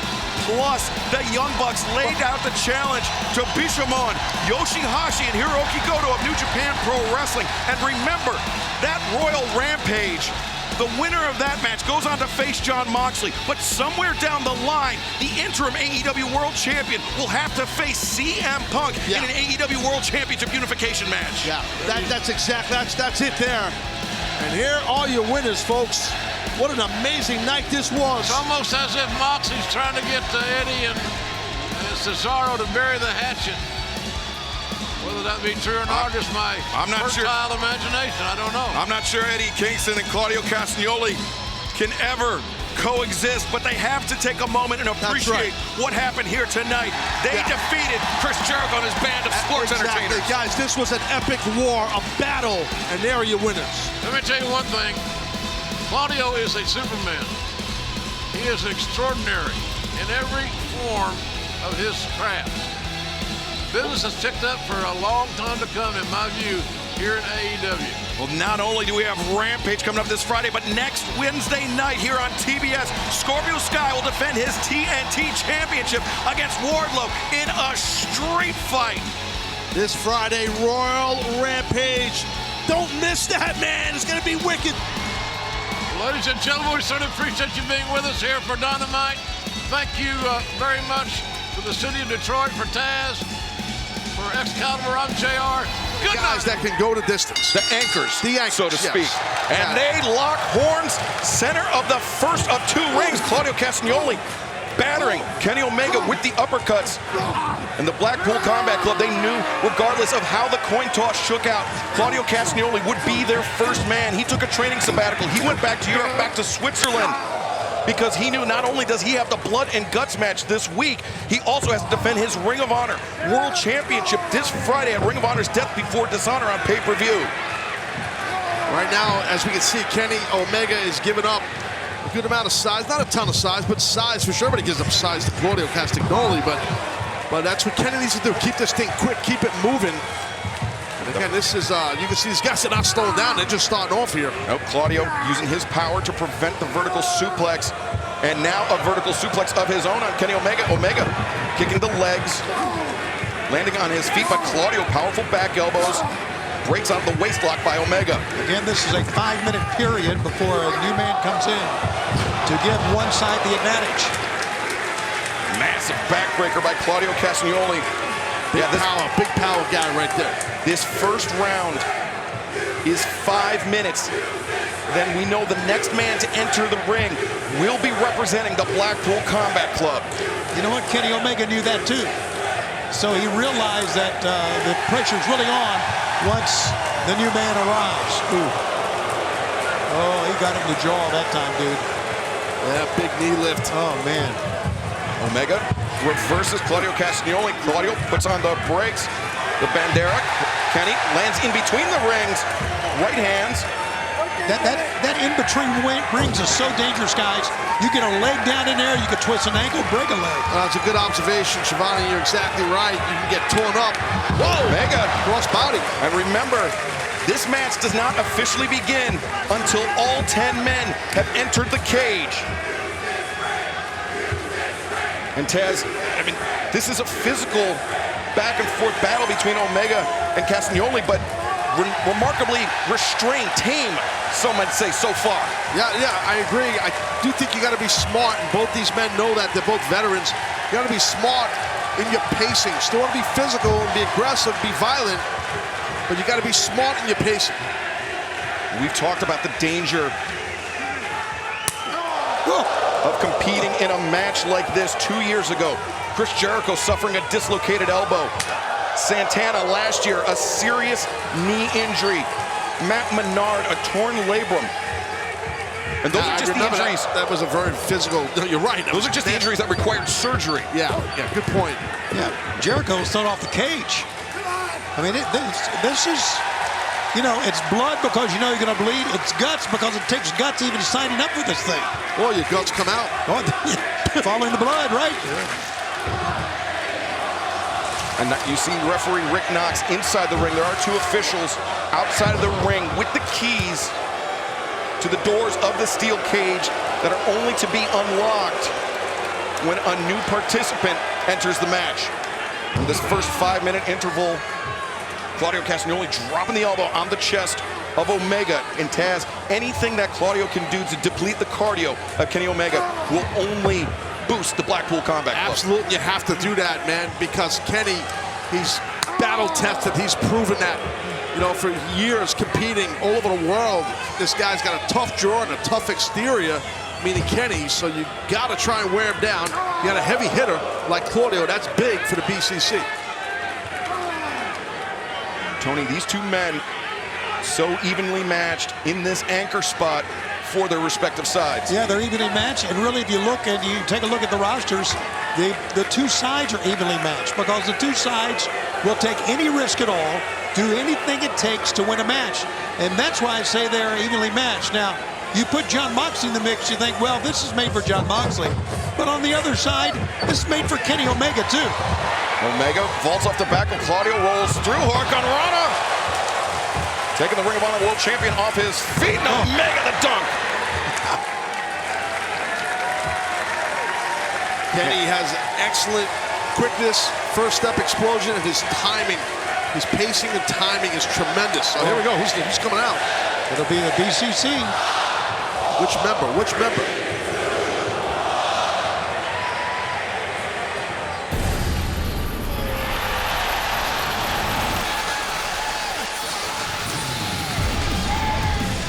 It was the fifth man. Approaching the cage next. Here's a bastard. Pac, a man with an axe to grind against the Elite. His nose was shattered in that best of 7 series. Late last year, Pac has not stepped foot inside an AEW ring in more than 7 months, and he is dead set on revenge. He is dead set on inflicting punishment on the Elite. Well, Kenny right now looking good, but he's going to have his hands full once Pac gets in this thing here in this cage. Yeah, Pac and Kenny Omega, I'm sorry, Taz, know each other quite well. It's going to be a 2-on-1 scenario, though. For the next 3 minutes, Kenny Omega could be in serious trouble. Oh, my God. He has his back turned. Pac, missile drop kick. Boy, those strong legs, and he just jettisoned them out from the midsection. Boom. And this is 7 months in the making for Pac. The kick to the midsection, shot to the side of the head. Pac is fired up, and the blood and guts match continues in picture-in-picture. Don't go anywhere. Is Pac a fighting machine or what? He is. He's built for battle. Yeah, and look at Claudio, not sure he can trust him. Yeah, but I mean, if you wanted somebody that has a level of hatred for the Elite that rivals, maybe even eclipses the level of hatred that the Blackpool Combat Club has, you can't find anyone better than Pac. Yeah, that's why Pac is perfect for this whole situation with the BCC, because of that hatred you just mentioned towards the Elite. That's why Kenny Omega realized what he stepped into. He knew when he came out, he was going to be attacked 2-on-1 eventually in 5 minutes. And now he's got to just kind of hang on here until the sides are evened up. Yeah, the clock ticking down for Omega. The next member of the Elite will enter this blood and guts match in less than 3 minutes. And there's nowhere to run. They are just trapped in this massive enclosed structure. There's nowhere for Kenny to go. He tried to get out of one ring into the other, and they're there. Yeah, there's no escape. It is a 2-on-1 advantage for the Blackpool Combat Club. Omega, oh, just got clubbed out of the air by Claudio. He was going for the knee strike on Pac. He's trying to go for the swing. Omega Caught him off. fighting free. And Snapdragon perhaps, no. Nice arm drag out of that. Good counter by Claudio. Very simple but very effective counter by Claudio Castagnoli. Kenny is getting his ass kicked here, guys. And that's the danger. That's the danger in being the anchor for your team. You know you will be in this match in multiple times with a numbers disadvantage. Yeah, because the Blackpool Combat Club will have, as you mentioned earlier, the advantage throughout the night until all 10 men are in the ring. And it becomes about how much damage can the Blackpool Combat Club inflict when they have the advantage. How much can they deplete the Elite team before this match begins? I think the strategy here, Taz, is eventually when it all pans out, you got to attack the man who's been in there the longest, don't you? You do. You got to wear him down. You're right, Shivani. That's exactly what you need to do. Fans in Boston trying to urge on Omega, but he's going to need a lot more than that. Look at Pac chopping down at the knee of Omega. Yeah, that knee, I think, took a funky turn that time on that chop. He had twisted that knee, man. Oh, brutal kick to the side of the head.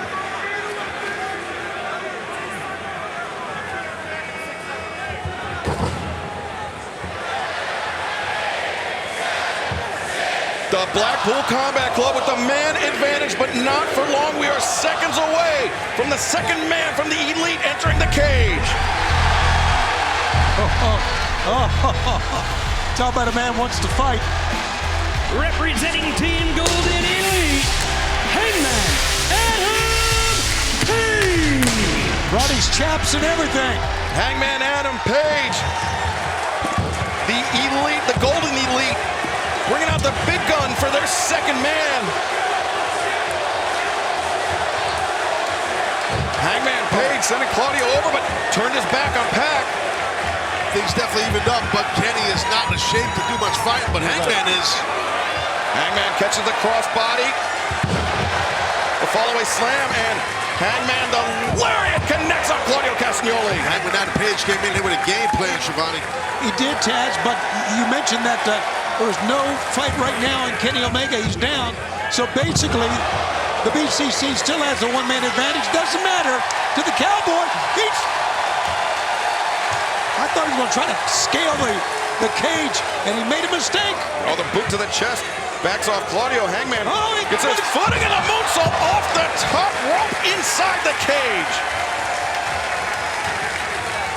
You know, Taz, if you think about it, Hangman Adam Page and Jon Moxley really at the heart of this rivalry between the Blackpool Combat Club and the Elite. It was last year Moxley putting Hangman out of action with the Lariat, their match last October. Hangman did the same in the rematch in January. It was a great rivalry, you're right. It was a tremendous rivalry between the two, a bloody one at that. And Taz, we're seeing some cooperation from the former AEW World Tag Team Champions, Hangman and Omega. Well, the chemistry is obviously well documented to the point the former champions being Hangman and Kenny.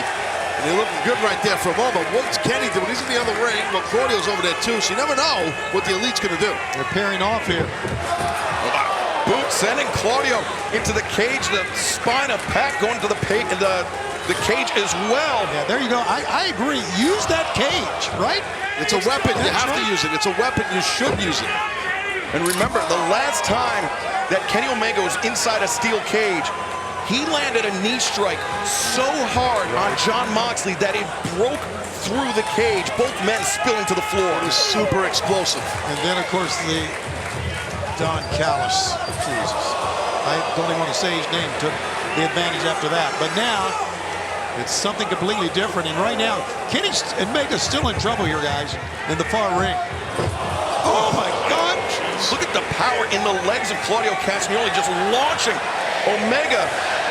And now the next man to enter this match from the Blackpool Combat Club.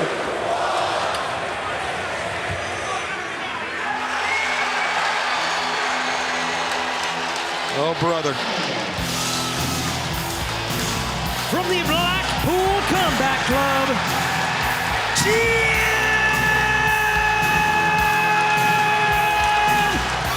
Moxley.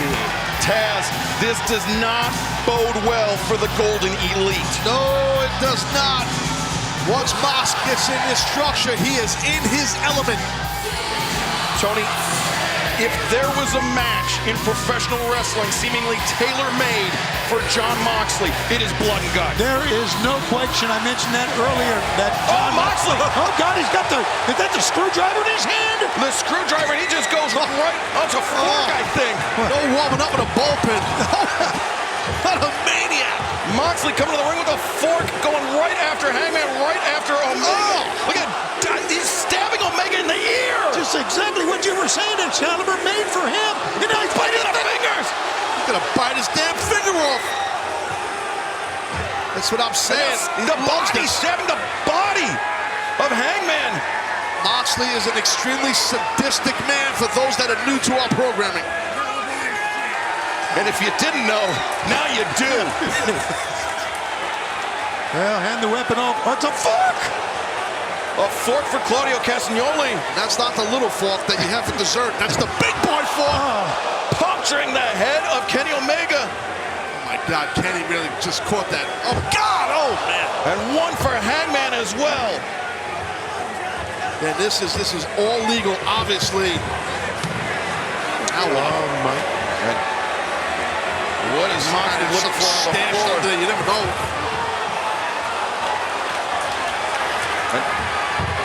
What is it's a bucket of soap. 5-gallon bucket there. Yeah, it's a puke bucket maybe. Hangman and Moxley ratcheting up the physicality in the near ring. Oh man, look at Hangman just fire back after taking the shot with the fork. You're fighting for your life with Mox. Hangman. Oh, the lariat wipes out Hangman. Mox wants to fill up with blood and pour on himself. Or maybe not. Well, that's not... Broken glass. Oh, God. Broken glass everywhere. I thought it was going to be thumbtacks, but no. There's going to be some stitches tonight. We'll be lucky if it's just stitches. The Golden Elite desperately need whoever is coming out next.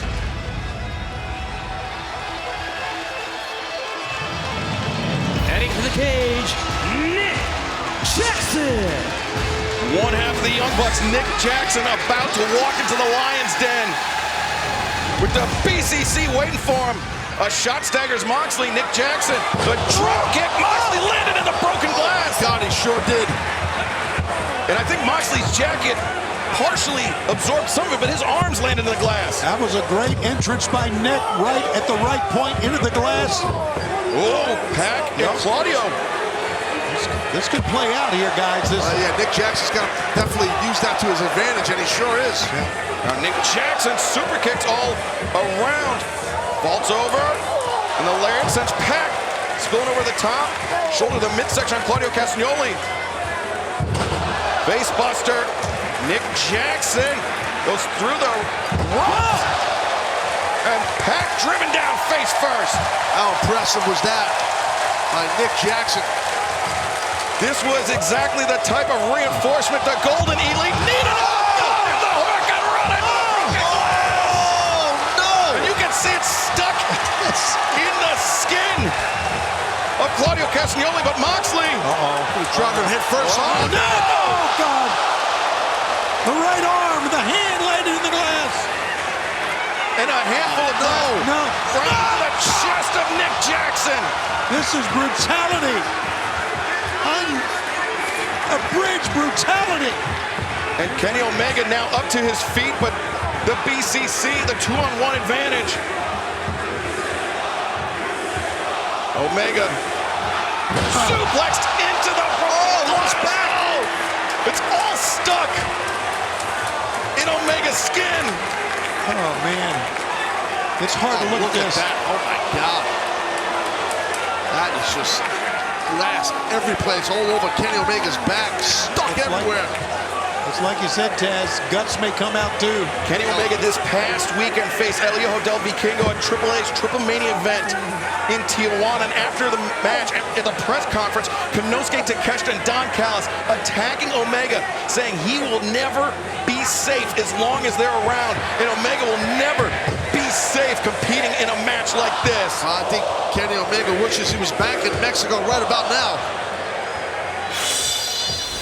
Wheeler Yuta, the fourth man for the Blackpool Combat Club. Introducing next, Wheeler Yuta. And Yuta coming to the ring with a chair in hand. Blood and Guts continues in picture. Do not miss a second.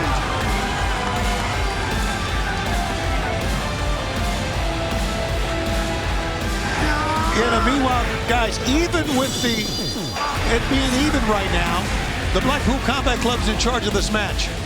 No, they are. They have the momentum. And now Hangman set up Yuta. The chair across the back of Hangman Adam Page. And Wheeler Yuta, we know he was injured in that one-on-one contest with Kenny Omega a couple weeks back.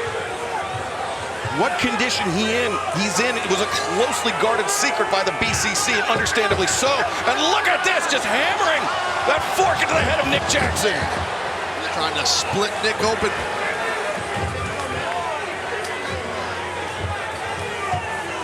The Elite is in big trouble here, guys. Yuta, oh, the brain buster on the chair.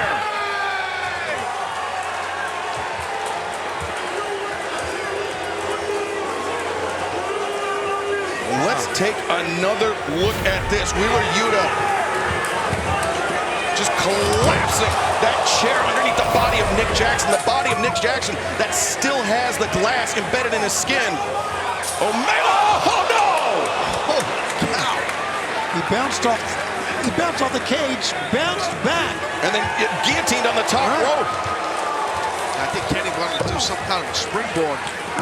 Yeah, he got sprung all right.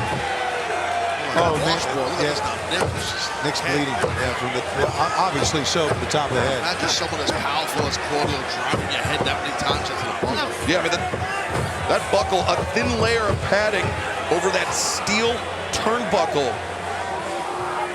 and the head of Nick Jackson repeatedly driven into it. Omega sending Moxley face first in the cage, but Pac right there to turn things around. Well, Kenny's defenseless right now, Pac.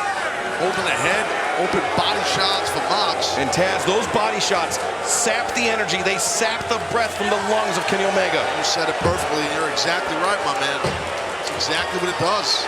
Pulls the air right out of you when you get drilled in the gut, in your core, while your whole body is, your ribcage is open. Look at Omega driven down to the floor, sandwiched between the ring and the cage. Now the Blackpool Combat Club with an even bigger advantage while Omega's stuck down there. Absolutely. There's really only, what, 2 men now for the BCC or for the Elite in here.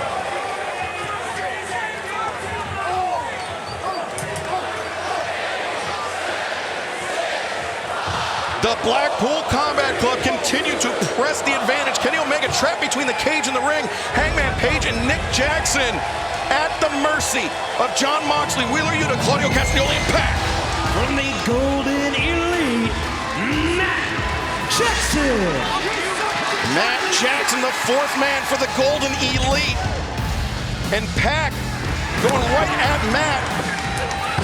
Matt, one of the men that Pac blames for the damage done to his nose, the damage that required surgery, and Pac all driven on the face, on that nose, and thrown into the pile of glass. Watch out, Wheeler Yuta's got that chair. Swing and a miss, super kick fake, and DDT by Matt Jackson. Nicely done, Matt. Great job by Matt for sure. Faked him out, DDT on the chair, and now Claudio now, and Mox. Mox is bleeding.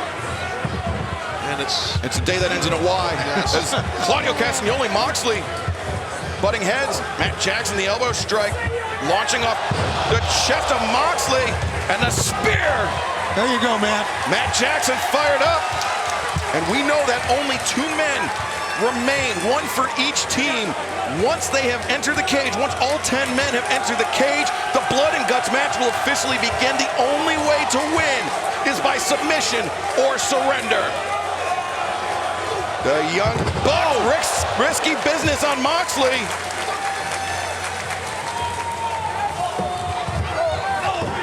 And Omega, he's emerged. He was trapped between the cage and the ring. He's finally emerged. He's finally back in this match, but you can see how depleted Kenny Omega is. That's the trouble with being the anchor for your team, Tony. Yeah, you are right about that. I was thinking that he's in the ring, but that's all he's there. Yeah, but you got to figure that Kenny knew that going in there. So we kind of discussed that at the top of this crazy match. You know, and I would think that you could try to prepare yourself for this, but there's no way to. You just know to go get the hell beat out of it. Right. When you see Moxley, like I said earlier, the guy's in his element, being 2 rings and trapped in a cage like an animal. And that's the thing with Mox. This past weekend, he won a NAGA tournament in Cincinnati, a grappling tournament, North American Grappling Association. And then he goes to this. Right? What a hybrid the guy is. Contains multitudes. As Claudio Castagnoli. But you know what I mean? I'm just saying, the guy's a hybrid. It really is interesting. He really is. I mean, that's the death jitsu that Moxley embodies. So dangerous in so many different ways. And Wheeler Yuta, driven face first into the broken glass in the corner. And Omega, his backside landed on it. It's just amazing to me that Kenny Omega can still execute a move like that. Shows you what type of athlete he is. Yeah, I said it earlier, the resiliency and the toughness. Who's next here? It will be for the Blackpool Combat Club, and it will be the man turned by Don Callis. And introducing Konosuke Takeshita. BCC, they're all bringing chairs out here. They're going to load that cage up with chairs. That's Takeshita. And Don Callis coming to the top of the ramp, eliciting even more boos from this TD Garden crowd in Boston. Is Takeshita spiking that chair to the face of Hangman Page. And now the Bucks with Konosuke Takeshita. No, Takeshita reverses, meeting of the minds there for Matt and Nick Jackson. Germans here, double German suplex. I think Don Callis has joined us here at the desk. A little bit people just surprise us here. We get like no heads up. Hello, Don. Good to be out here. Historic night, gentlemen. Konosuke Takeshita about to tee off on Kenny Omega, but Omega. Smart you came through the entranceway so nobody attacked you. Oh, I get it. Can't be too careful, Taz. Yeah, Takeshita, the lariat. His focus has been on Kenny Omega. he being Kenosuke Takeshita. And look at what is John wait, hold on Moxley. a second. Oh, no. This now with A bed of nails. this cannot happen. It is blood and guts. For the love of God, no. Maniac. This is fantastic. Moxley is just a full-blown horror movie dude, man. That's what he is. He's just a horror movie. Yep. Well said, Taz. That's what he is. That is a straight bed of nails, man. Wow. We know that we are just moments away from the final man to enter this match. Just over 1 minute away from the AEW debut. Can he put the brakes on? Can he put the brakes on? Of the Golden Star, Kota Ibushi. Can he be the difference maker for the Golden Elite? And Omega. Oh, God, the butt! Omega, some of those nails, they had to puncture. Had to. The boot and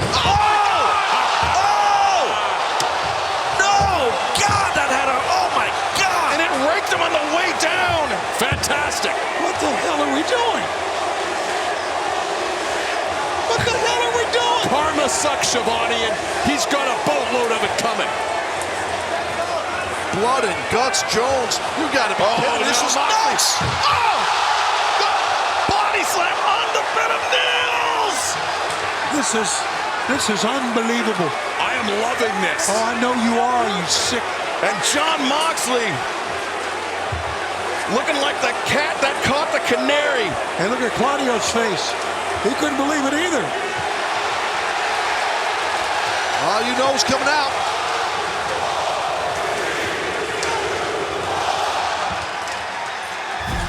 Oh boy, Wheeler's going to meet him.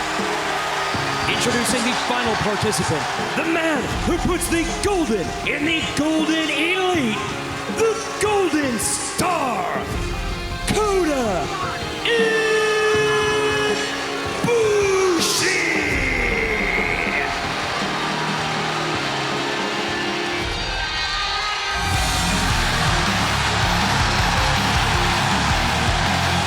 Listen to that reaction. Taz, you talk about John Moxley being a hybrid. Kota Ibushi, a man passionate about all aspects of professional wrestling, from the severe to the surreal, from the sensational to the sublime, and he is here in All Elite Wrestling. To even up the sides, but now, since Wheeler Yuta got knocked down on the outside, it's going to be an advantage for the Golden Elite. Ibushi. Scott, continue. Go ahead. Kota Ibushi is the original codependent friend of Kenny Omega. Oh, stop it. Kota Ibushi. He's one of the most decorated athletes out of Japan. One of the most popular athletes. Now the match officially begins. And Ibushi, a right hand for Pac, one for Claudia, one for Takeshita. And now that the match has begun, it can only be won by submission or surrender. Oh, the hand of Omega. And Ibushi, that's his very close friend, getting his hand destroyed, and Mox is trying to pull Ibushi into this thing. Kenny Omega, Kota Ibushi, a hugely successful tag team known as the Golden Lovers. They dominated Japanese professional wrestling as a duo.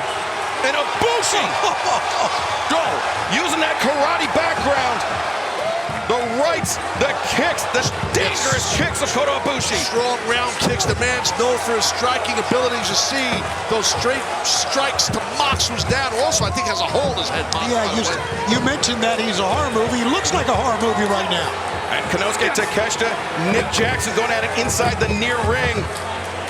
As Claudio puts on the brakes boot to the midsection on Ibushi. Who you are, you're not outpowering Claudio. It's not happening. And Ibushi ducks underneath, wipes out Pac and Claudio.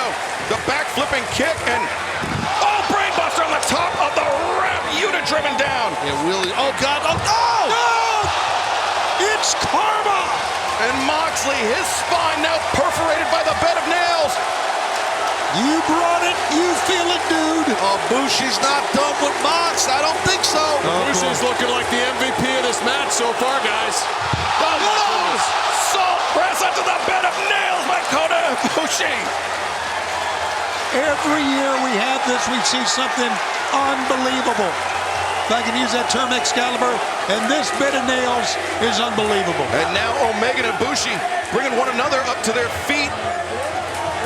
Konosuke Takeshita, the man who after Omega and Ibushi left DDT Pro Wrestling alongside Tetsuya Endo, inherited the mantle of the top star, but the Golden Lovers, they don't care about history, they care about the present.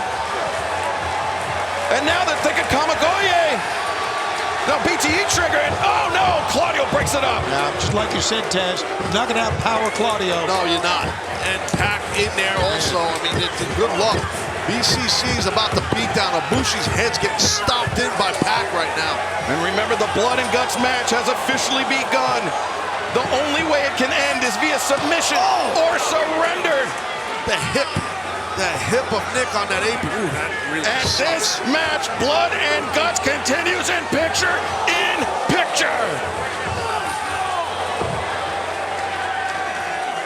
Blood from the side of Moxley's head is streaming down his back. Streaming down his freaking back from his head, and also the punctures that he got on that bale of nets. Did I say that?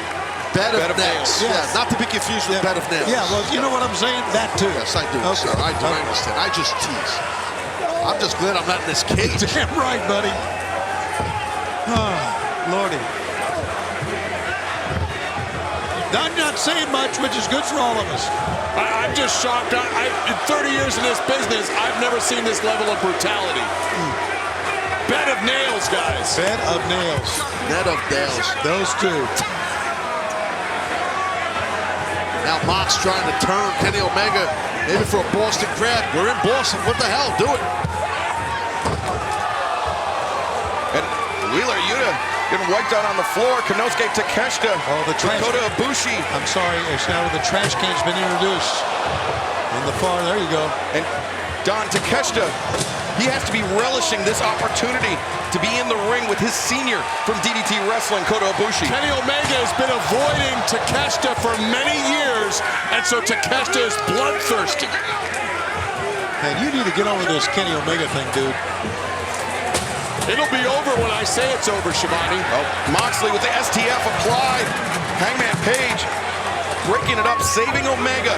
Omega, he could have been on the verge of submission there. He was the anchor for the Golden Elite. Yeah, Omega has been through hell in this thing. Look at John Moxley, though. Looks like he got hit by a bus. And Wheeler Yuta scaling the cage. Look at this kid. Remember last year, Claudio Castagnoli with a giant swing on Chris Jericho atop the cage. Now what is Yuta doing? Gotta be careful, Yuta. And this is a big building. You're way up there. Yeah, he's daring. What in the world? He's daring Matt Jackson. That's right. Come meet me, fight me on the top of the cage. And Matt's gonna oblige. Matt's never been described as smart, and he's proven it right now.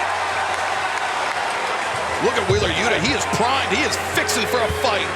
Be careful, Matt, when you stick your head up through Kick there. him There you right go. now. Right. Don't let him get up there. Kick him. There you go. He's going Got Yuta grabbing Matt Jackson.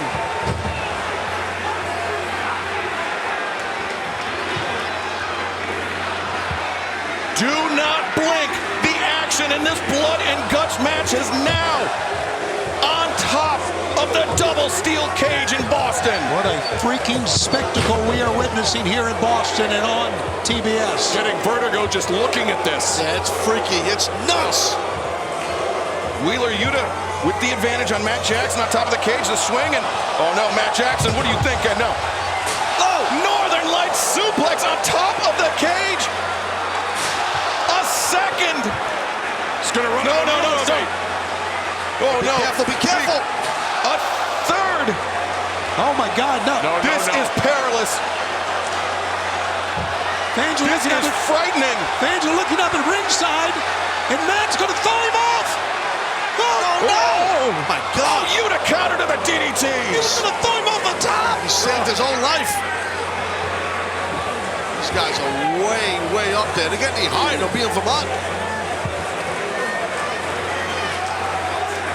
Wheeler Yuta maybe thinking better of it heading down. Smart move by Yuta. Yeah, I agree. And fans, the Red Cross is teaming up with Warner Brothers Discovery for the 35th anniversary of Shark Week. Trauma patients, transplant recipients, and those undergoing cancer treatments are depending on the generosity of blood donors. Help Red Cross prevent a blood shortage by making an appointment to give by visiting redcrossblood.org or scan the QR code on the bottom of your screen. Yes, I did that read during the Blood and Guts match. That is phenomenal. The timing is perfect. That's amazing. God, I love this. Well done, Excalibur. Yes, sir. Thank you, Don. And now Yuta returning to the ring. Oh, remember, all 10 men have entered this match. It can end via submission or surrender only. Kenny getting vicious. He's got look at Omega. Dirty pool with a thumb to the eye. Well, you know Kenny better than anyone, Don. You know he's got that mean streak. He does have a dark side. He's got a coward streak is what he's got. So, Don, it wasn't dirty pool when you and Takeshita attacked Kenny Omega this past weekend in Tijuana after Kenny's match? I've stated Kenny Omega's not safe for me anywhere in the world, and Takeshita's going to be there. Pile driver on Kota Ibushi. Well, you weren't safe either. No, Don wasn't. No, definitely not. I've been traumatized. It's not funny. We are not laughing. No one's laughing at you, Don, really. As now Pac and Claudio Castagnoli with, wait, Matt Jackson's still on top of the cage, and Matt Jackson, what is he? What the hell? What is this? He's raining thumbtacks down from the top of the cage. I've never seen it done like that. Whoa! And, the Golden Elite take advantage. Timing is everything, and great job by Matt up top there with those tacks for his teammates. The super kick on Takeshita in the corner. One for Yuta as well. Boy, Nick is taking charge in the ring, guys. He is kicking people's heads off. Yes, he is. These Blood and Guts matches, we never know what to expect, but year after year, we're just stunned by the ingenuity, the depravity that goes on in this match. Well, because you have to be innovative and because you're desperate. You're fighting for your life for the most part in this thing. And in the near ring, Kota Ibushi was trapped in a figure four by Jon Moxley. And in a match like this, Taz, a submission hold, what could be seemingly a routine submission hold, could be the difference maker for the entire team. There's no doubt about it. There's no doubt about it. After everything you're watching, you need tables too? Crowd is bloodthirsty here in Boston. Yes, they are. You need tables, really? Look, did you see the back of Moxley? He's got a hole in his head. He's got a hole in his head. He's got puncture marks in the back. He's got glass sticking in the back. And I think his temple fell out. Yeah, it would seem that way. There you go. Look, there it is. Look at the back. You know, Oh, my God. the first, Well, there's the table. yeah. You wanted it. You got it. Look at attacks in the back of Pac. Kota Ibushi with Pac in the far ring. Nick Jackson propping up the table in the corner. And Ibushi maybe thinking, how about Pac fighting desperately to avoid it? Pac escapes free.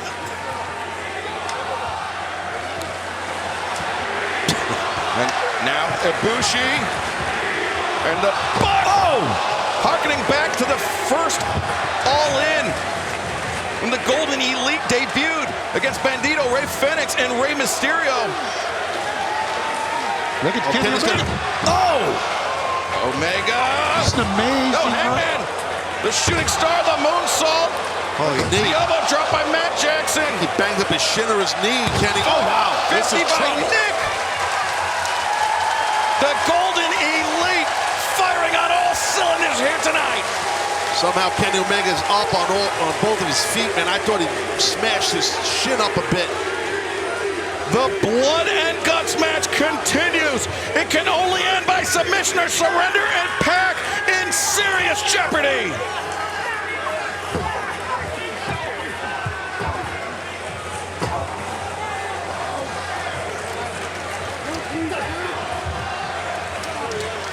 Claudio Castagnoli, the anchor for the Blackpool Combat Club. Kenny Omega, the anchor for the Golden Elite, returning to the near ring, picking things up right where they began this match some 30-plus minutes ago, Tony. Yeah, were fans chanting, "We want fire"? Is that what they were chanting? I've heard of And, look at that. That is so vicious. You just check yourself into a facility if you want fire. This is sick. Is what this is. Some people are entitled. You were cackling at what was happening to Omega just moments ago, Don. Now it's sick because Moxley was one that was slammed into the tags. Wow, Excalibur. Yeah, he's blowing up here playing around. You clearly have no understanding of family problems, Excalibur. Oh, he does. Oh my God. Oh no! Golden Elite Tombstone Deadeye combo with the assist by Nick Jackson. The amazing part of this now, guys, as we're deep into this match, is who is going to give up?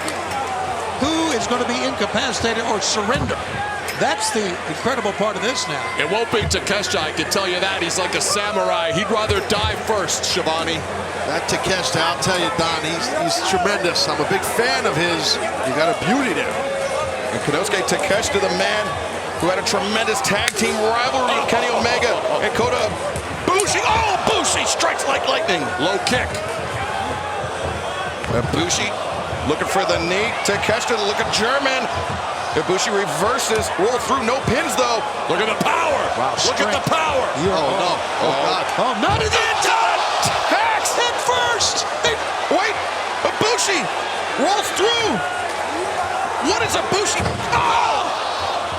Ibushi driving Takeshita into the tax. He got himself driven to the tax butt first. And That's nuts.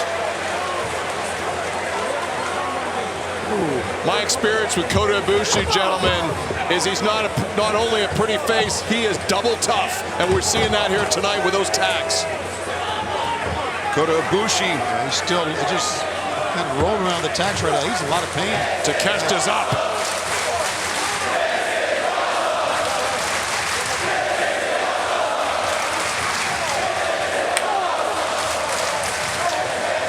We are live on Dynamite, Blood and Guts, presented by Shark Week on Discovery. All 10 men have entered the cage. The match can end at any time, but only via submission or surrender. The viciousness of Mox just digging his nails into the back of Hangman. This thing has been totally just nuts and crazy. Superplex by Yuta on Matt Jackson. Pac taken down by Kota Ibushi. Kenny Omega taken down. What's Pat doing? What is Pat doing, for God's sake? Pac has scaled the cage. And the foot stop through the table. I have never witnessed something like that in my life. Ever.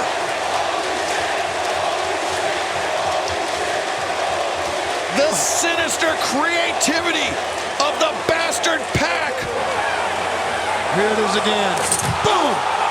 There's another angle here. Amazing, amazing. Double stomp through the table from 20 feet above the ring. And he raised his knees and then pushed his legs down as he was connected at the same time. Pac dropping like a javelin from the sky. God, that table's kind of wedged in there as well. The bodies, guys, are laying all over the place. It's like a gigantic car wreck. Look at the back. The back of Moxley. There's been tacks, there's been glass, there's been Nails, there's been tables, there's been chairs. And this match somehow still continues. That's why you don't see this kind of match often, because once a year it just takes you apart, takes your body apart. Look at Moxley on his knees. The Blackpool Combat Club, the Golden Elite in separate rings. They're regrouping. Oh, there, yes, sir. You're right. I would hate to say it, but I think the BCC has the advantage at this point, but maybe just barely. And now, coming to the center, all 10 men collide. Full throttle, blood and guts for sure. There is nothing quite like it in our sport, a match that shortens careers, a match that can affect the quality of life for any man. Somehow the Young Bucks still pull out tag team chemistry in a match like this, but it didn't matter there. No, it did not. What a juggernaut. Hangman Page for the fences. Downward. Moxley with the cutter, but he Put himself in the glass. the knee strike from Ibushi. Enziguri from Pac, and Ibushi falling into the glass. There's no safe place to Oh, land. the snap dragon into the glass. No safe place to land at all anywhere in this two-ring battleground. No place. The ring, a proverbial minefield. Broken glass in one-winged angel. Great No count. Pac. Great The count. brutalizer. Oh, that's awesome right there by Pac. The brutalizer locked in. Omega, the man for the Golden Elite, who's been in this match the longest. From the very, very beginning, to your point. Now Manji Gatami by Wheeler Yuta. And Kenny's got a bad neck. Let's not forget that. That's Takeshita. Now the sleeper on Ibushi. Who's going to tap here? His submission holds everywhere. Moxley with the triangle. There we go. And the giant swing by Claudio Castagnoli. With the taps all around. Look at it. Remember, Chris Jericho tapped after the giant swing. Look at how far he's taking this. And now Claudio thinking sharpshooter with Matt Jackson in the very tax that Matt dropped from the top of the cage. Ibushi escapes the grip and just a kick to the side of the head. Broke the grip. And that breaks the other one. Ibushi's breaking all these submission holds with round kicks and a front kick to the tooth. You just kick your teeth out. That's what he did. Big round kick to the big man. chest. He's still holding on. Yeah, that karate background of Kota Ibushi. But a testament to the toughness of Claudio Castagnoli, able to absorb those kicks. He cinched up. Oh, that time. Cinched up twice. Third time, no-brainer.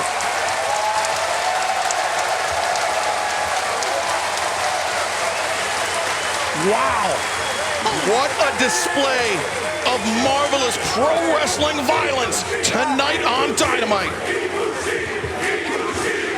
Ibushi has been the difference maker for the Golden Elite. Yeah, good call. No doubt about it. Okay. Nice kiss right there by John Moxley with a little blood all over the lens. That's nice. Kenny Omega sent across. Oh, they're all teaming up on Omega here. Look at this. This is great. Yuta the back elbow. Omega the anchor for the Golden Elite. Hell of a kick by Konosuke Takeshita. Oh, Kenny comes right back. Oh, uppercut. A little friendly fire there by the BCC, but they still have the numbers advantage. Uh-oh.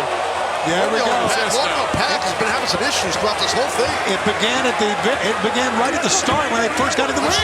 But this, Come on. Some miscommunication going on here, obviously. And this could be the undoing of the Blackpool Combat Club. Takeshita trying to keep the peace here. Oh, Pac. What is wrong with Pac? He's a bastard.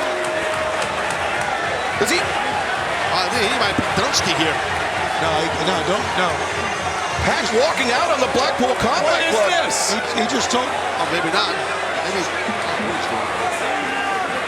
I thought, I don't know where he's going. Looks like a Bolt cutters. Bolt cutters. Well, the door is locked. He's getting the hell out of here. Yeah, he told the referee unlock the door. Well, What is he doing? This is not part of the strategy. Oh, This is ridiculous. Slamming the door back in Claudio Castagnoli's face. Oh, Omega! The V-trigger! Kenny saw the opening. But Moxley looking for the Death Rider in the glass. Dragon by Omega! Kenny Omega's reserve is unbelievable. Come on! Takeshita, the Snapdragon into the glass. Kenny Omega. Well, BCC definitely at a disadvantage. That man walked out on him. He's his own man. He's his own man. And remember, he was handpicked by the Blackpool Combat Club. They know that he wanted revenge more than anything on the Elite.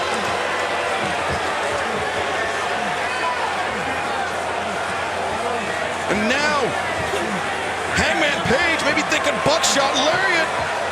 Claudio sees him, though. Hangman buckshot connects. It doesn't matter. Now Wheeler Yuta being held up, and those tacks at Yuta's feet. Oh, yeah, Yuta's dangling. Here it comes. Buckshot V-trigger. Sandwich City right there. And now, Wheeler at the mercy. Now lining up Wheeler Yuta. oh, the super kick. That's a black shoe. Yeah, what's he got different? Black shoe's a different shoe. Black shoe, I believe. The black shoe. Oh wait, what's the handcuff now being put around the wrist of Jon Moxley? I'll tell you what, the Elite show, they could be vicious and violent too. And Wheeler Yuta busted open. I mean, that's smart. They're trapping. Don Callis is just. What the hell's he gonna do? Don Callis left the desk. Where's he going? He's calling Takeshita out. Don Callis just called Takeshita out of this match. Oh, that's what he's doing. I Wow. think Don realized that things are not going the way of the BCC. This is basically 5-on-3 now. Oh my God! And Wheeler Yuta's getting picked apart. That shoe of Matt Jackson. Oh, it's got thumbtacks on the bottom. Look at that. Yeah, you're right. It's got thumbtacks on the bottom. No! And Yuta's face ground into it. Jon Moxley handcuffed to the ropes. Wheeler Yuta. He's being choked out. He's being choked out. Wheeler Yuta is going to sleep, and that is it. The Golden Elite have won. Here are your winners, the Golden Elite. Oh, man. They got to patch themselves up. Look at Moxley. Well, he was trapped. He's handcuffed, but the Elite, they pulled it off. The Golden Elite proving they can match the Blackpool Combat Club. Violence for violence. But let's be honest. You had two cats walk out on the BCC too, though. You know, I agree with that. And there was and then Jon Moxley was tied up. So Wheeler Yuta had virtually no help at all. But I agree with you, Excalibur. The Elite definitely showed they could level up the violence with no problemo. Kenny Omega, Kota Ibushi, the Golden Lovers, the Golden Elite, victorious tonight. Look at Moxley in Boston. He surrendered to save Yuta, is what we've been told now. That's got to tear Jon Moxley apart. Yeah, no doubt about it. Of course it is. Well, the BCC, Moxley had surrendered to save Wheeler Yuta. And believe you me, he saved Wheeler Yuta. He really did. You're right. The Blackpool Combat Club fighting tooth and nail, but the Golden Elite victorious. Jon Moxley dejected, but the Golden Elite, your winners in blood and guts.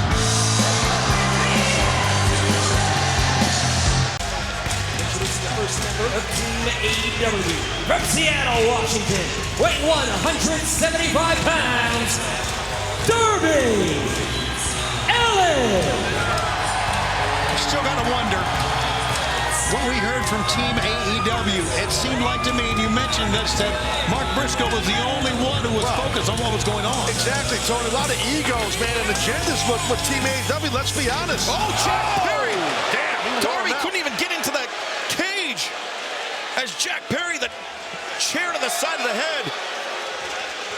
That's a rough way to start a match. You get dinged in the head with a chair. Oof. Wait a second. Perry, the powerbomb into the cage. That is more than 8 tons of steel cage enclosing those two rings, but Jack Perry not even let Darby enter the cage. I think it's smart what Jack Perry did there. I really do. And of course, when Darby Allin, he stepped through the cage, he stepped over the threshold, that began this first 5-minute round. But that means that the next man that joins this match will be a member of Team Elite, of the Elite, and they will have a 2-on-1 advantage on Darby Allin. Oh, Darby into the steps and over the barricade. Right in the front row. Yeah, if Darby can't mount some sort of comeback tag, he's going to be in major trouble when these 5 minutes are over. I mean, it's well documented for those that are AEW fans out there. Darby Allin's very resilient. He can take a plethora of punishment, and Jack Perry's giving him a lot of punishment. But this is such a dangerous match, especially for the first man for either team, Taz. I mean, just because that's the man that is in here for the duration. They have to wait until, they have to survive until their full team is in the match, and then all 10 men enter the match, and the match can actually officially begin. Exactly. It's a very difficult spot for both of these guys. But as you mentioned, the man advantage is going to go towards the Elite because of that sketchy two-sided gimmick coin they had, whatever it was. But they do have the man advantage, the Elite. And that's a big plus for them once that takes play here. Now, Darby's setting up Jack for something, Tony. Darby! Jack Perry over the barricade, back towards the steel cage. You can just not break Darby Allin. You think you can, but you can't. I mean, remember what we saw at Anarchy in the Arena? Yes. Darby Allin hung up by his ankles, upside down. The super kick into his face, re-breaking Darby Allin's nose. Yeah, Darby got his face kicked in by the Elite for sure. And that was just weeks after getting his face smashed in by an MTA bus in New York City. Yeah, so, now I think he just felt like he got hit by a bus again with that trash can. Darby was thrown down a concrete flight of steps. Remember Daly's place years ago during the pandemic. That's right. I remember that well. Head first. And now Jack Perry trying to ensure that Darby Allin doesn't even make it this first 5-minute interval. Setting that trash can up between the top rope and the second rope. That's a tight fit, I should say. Jack's got obviously bad intentions on his mind here. Jack Perry, the current TNT champion, who's about to, oh boy, long dart Darby Allin into that trash can. That'll definitely affect that nose of Darby Allin. Because, you know, once you have your nose shattered, it never really heals completely. It's tough to breathe and stuff. It just keeps, it lands with you. And it can very easily be rebroken as well. Sure thing. I think, let's see how hard Darby hit that thing, because how tight that trash can is for Jack to realign it. This is obviously illegal. If you never saw a Blood Guts, 2Cage Jones, big cage match. Oh my God. And this cage is so ominous, isn't it? I mean, it's just like, it's more than 8 tons, 16,000 pounds of steel enclosing 2 rings, and soon to be 10 very violent men. Well, the TNT champion, Jack Perry, he is having his way right now with Darby Allin. And surely, you know, one of his partners, one of the Elite, will be out there with that man advantage. Here he comes again. He's an amazing performer. Oh, look at this. The clock ticking down. The 5-minute interval about to elapse. Who will be the Elite's second man? Looks like it's one of the Bucks. Yeah, one half. Nicholas, who knows? AEW World Tag Team Champions, yep. Introducing next, Nick Jackson. Got himself a little steel chair. Got a suitcase. I bet you that's definitely a metal suitcase. It seems like it. Oh yeah. AEW logo on the side. Nicholas Jackson. Lord knows what's in there. Coming equipped for battle. It's definitely not a carry-on. And look, just taking his time as the guillotine leg drop coming down on Darby Allin's face. Again, Darby was trying to get the advantage because he knew it was going to be 2-on-1, and, well, he couldn't get it, and now he's just been wiped out here. But we do know that the next person to enter the cage will be a member of Team AEW, as Nicholas Jackson and Jack Perry. Now Darby, the double knees. Nice counter by Darby. On Jack and Nick, and now Darby coming off, into the cage! And the super kick for good measure. Wow, what a shot. As Nicholas over, and Darby wedged between the ring and the cage, and fans' blood and guts will continue in picture-in-picture with the Elite with the man advantage. Well, you're right. Darby is wedged. I don't even know. I don't think he can get himself out of there. They're going to have to pull him out, which they're all too willing to do here. And now Jack Perry, some of that trash can. Oh man, watch to Darby. Nicholas holding it, and the drop kick. I mean, was this a sound strategy for Team AEW, sending Darby Allin in there first for as banged up as he's been, Taz. No, I get your point. That's a good point. It's a really good point. But from a cardio perspective, I do think it is the right guy, meaning Darby. I do, because, you know, as you laid out earlier, Excalibur, you said it perfectly, you know, you're going to be out here a long time. You know, you're out here and one of the first cats, one of the first guys. You need a guy with good cardio. And that's Jack Perry and that's Darby Allin. So I get why both teams did that. Yeah, we'll talk more. Does that make sense? Yes. I mean, does this make sense, right? I know I'm right. Oh! I know I'm right. Drop to hold. You're right, Taz. I'm You're right. And it makes sense, too. Yes, that too. Well, we'll talk a little bit more about team composition here in a few moments as Jack Perry and Nicholas Jackson really relishing and holding the man advantage. But it's all about inflicting as much punishment as you can while you have the advantage to deplete the other team once all 10 men are in the ring and the match officially begins. Because what will happen here, if they can just continue to drive Darby down, when the newest member of Team AEW comes in, it's 2-on-1 again. Nicholas trying to choke him out with that cable there. And now Jack Perry into the spine. Elite, man, the Elite, they're vicious. Oh, and going after that ankle, that previously injured ankle, Darby Allin. Well, that's smart. Take out one of his wheels. Remember, it was that broken ankle that stopped Darby Allin from climbing Mount Everest. Broken by Switchblade Jay White. Yeah, I'm kind of glad, because I didn't want to see Darby climb that mountain. I don't really like Darby. Oh, I thought you said you didn't really like mountains. I don't like them either. But I could do it. Well, with the knee issue I have, I can't. But in the past, I could have. In the hip. Or the hip. And the back. And the other knee. Shoulder.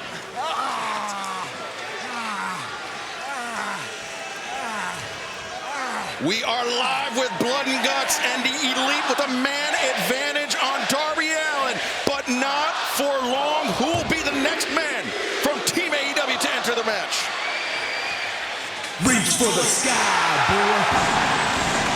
Here's the man you want. Mark Briscoe. Yeah, no, you're right, Shivani. This is, I think, the perfect guy in this two-hole. Right here, the guy who got these Team AEW back on track a moment ago. As Mark Briscoe, can he be the difference maker? Can he be the catalyst that Team AEW needs? As, launching off the chair, taking out Jack Perry. The Ring of Honor World Champion is on fire. And Nicholas Jackson. An impressive display of agility by Nick Jackson, but an even more impressive display of anticipation by Mark Briscoe. Yeah, that high collar throw right there was really well done by Briscoe. He's a wild man, but he's super technically sound. And now Briscoe introducing the ladder that was there at the side of the ring. And all of these implements of carnage, they are legal here in this Blood and Guts match. They've done a good job of cutting off Jack Perry. As you can see, he's in the ring by himself to the right. And remember, this match will not officially begin until all 10 competitors are inside the ring. And from there, it is only submission or surrender that can win this match. Oh, what a chop. Oh! As Nashville is on their feet as Blood and Guts underway. And remember, the Elite with the man advantage. The next person to enter the cage will be from the Elite. Tell you what, man, that Briscoe, Shivani, he's so unpredictable. You never know where he's going to go, what he's going to do. He jumped on a with his back onto that ladder. And now driving that ladder into the midsection, Nicholas Jackson. Quick, hold this for me, please. He's just a wild-ass chicken farmer from Delaware, bro. And, you know, I'm thinking back to all the battles in Ring of Honor between Nicholas and Matthew Jackson and Mark and Jay Briscoe. Oh, yeah. I mean, it was tag team poetry, but it was also violence unleashed. And that's what we're going to see tonight in Blood and Guts. 13 ROH tag team titles for the Briscoes. 13. All advantages about to come to the Elite.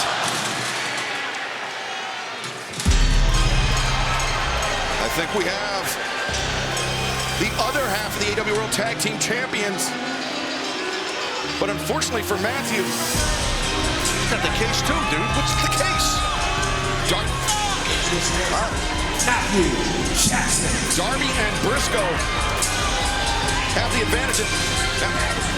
Oh wait, he threw the case to Nicholas, and Nick Jackson just brained Briscoe with that case. Oh, DDT!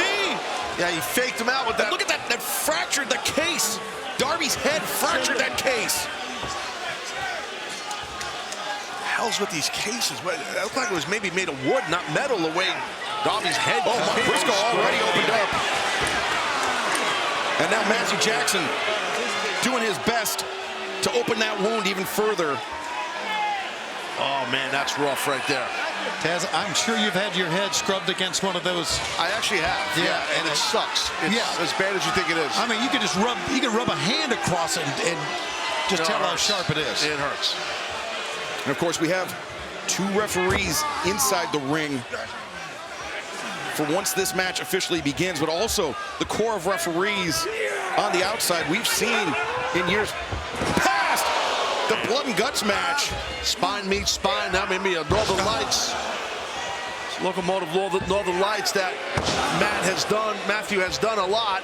And now Jack's waiting with that case. Yeah, Matthew Jackson, the catapult, the case into the face of Darby Allin, and Nicholas up to the top as Darby.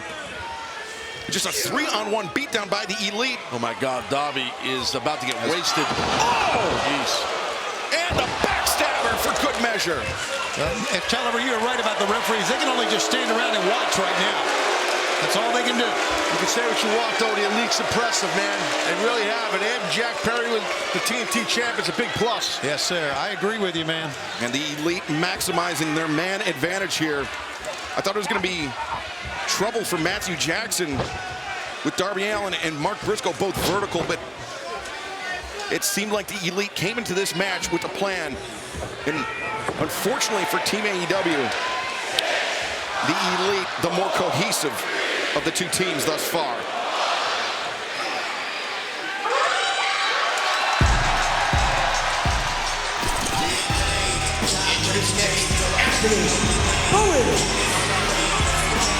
Well, the AEW World Tag Team Champions have entered the ring now. One of the #1 contenders is about to enter, and he is going right at Nicholas Jackson. And you knew he would. That's what they were talking about. They've got that World Tag Team title shot that they earned. And oh, Matthew missed, and Bowens, rock, paper, scissors, shoot! As Bowens, famouser Jack Perry got spiked. Oh, damn. Great accuracy right there by Matt Jackson with that case in the face of Bowens. Split open is Briscoe. He's still fighting his rear end off. Yeah, but Mark Briscoe, he's somebody that's motivated by the taste of his own blood. That fires him up. That makes him know he needs to kick it into his gear. Matthew Jackson, though, shutting down Darby Allin. Darby Allin has had his ass kicked here tonight. Oh, you're not kidding. Man, and he keeps coming back up to his feet. And Taz, we touched on it. Team composition so important. The first man that enters the match for both respective sides, Darby Allin and Jack Perry. Wait a second. Oh, Briscoe counters with a cutter. Look at Darby. My God. Scorpion death drop. The test for that team composition, the cardiovascular conditioning of that first man is clutch. It really is. Because you got to suck it up throughout this thing. Wait a minute, Darby's got that skateboard. Darby, the skateboard. He's got the tacks, dude. There's tacks all over that. Look at his arm. Tricep is ripped up. Thumb tacks throughout that damn skateboard. And Bowens, he's really got the scissors. Oh, my God. He wasn't holding it like he's looking to... Oh, the scissors. Ahead of Jack Perry. Again, I think we should point out, it's all legal. Look at a pin cushion. Where's Abdullah the Butcher when you need him? Oh, no! Oh, no! Excuse me, you meaning to scissor me, Daddy? Oh! Bowens is a lunatic. You know what? This match never disappoints, does it?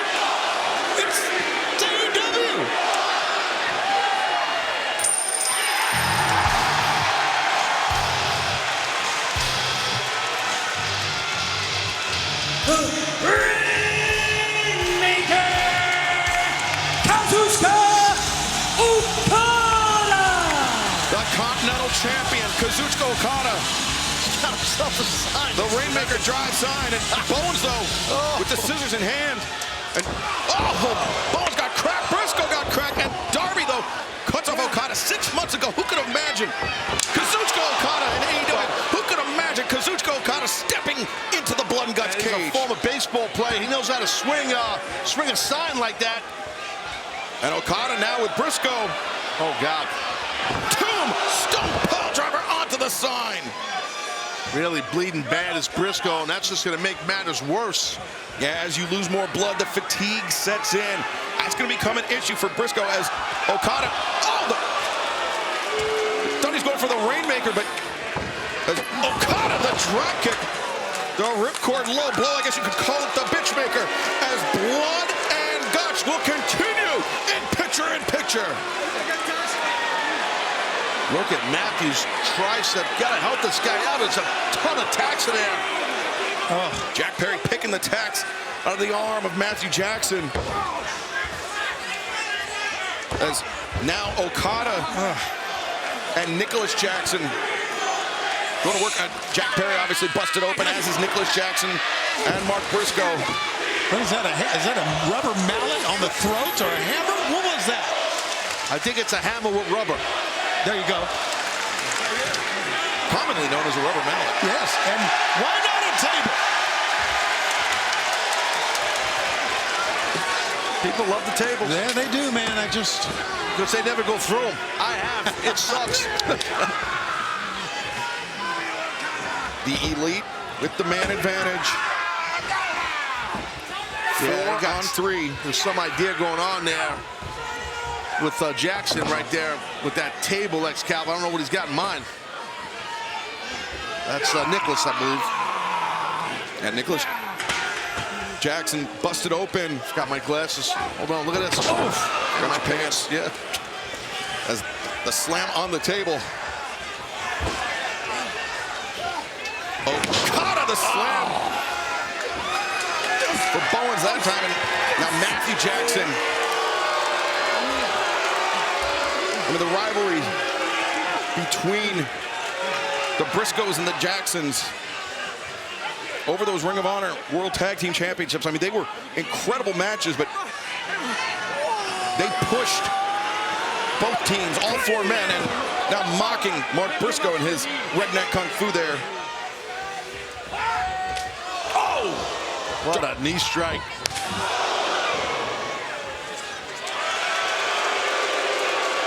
Flipping off everyone.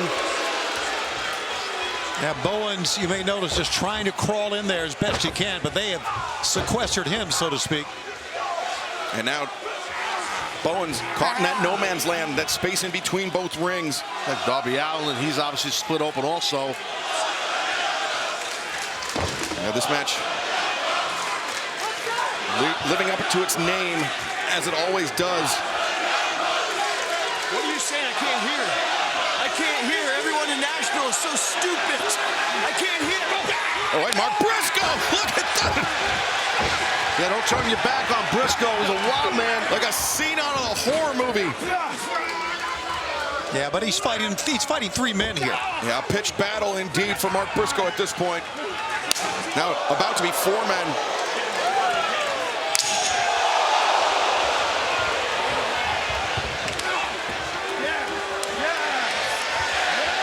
We are live, and it is not for the faint of heart, blood, and guts.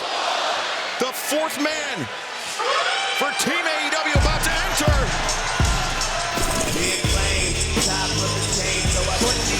Partner, Max Caster. He's got a mic in his hand. I saw that. What the hell? Caster's got a mic. Caught on the top of the head, and now the chain. He had a good game plan, Caster. Yeah, what would Caster be without a microphone, right? The odds are temporarily even for Team AEW. 4 men from both sides in the match. That means only 2 more men. Only Hangman Adam Page and Swerve Strickland remain, and then the Blood and Guts match will finally begin.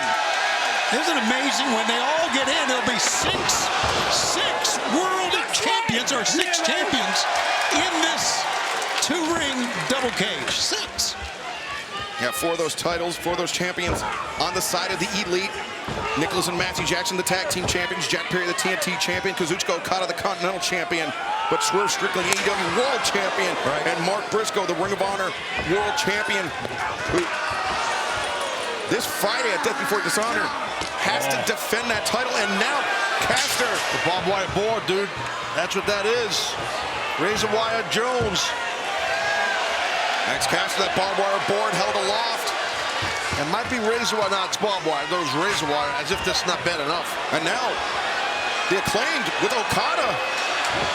As Jack Perry, Nicholas Jackson, the save.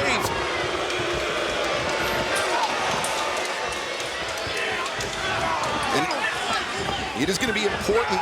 Oh, wait a second! Oh my God. Bowens into the barbed wire. Just hip tossed right into the barbed wire. Jeez, now slammed. Oh! Oh my God. God, the pain. Those barbs pinching into the flesh of Anthony. Oh, no, no. No, barbed wire sandwich. A freaking barbed wire sandwich. Oh my God, Nicholas is going to do some kind of nutty dive on him. My God. No! Nicholas Jackson. Oh, senton onto the barbed wire.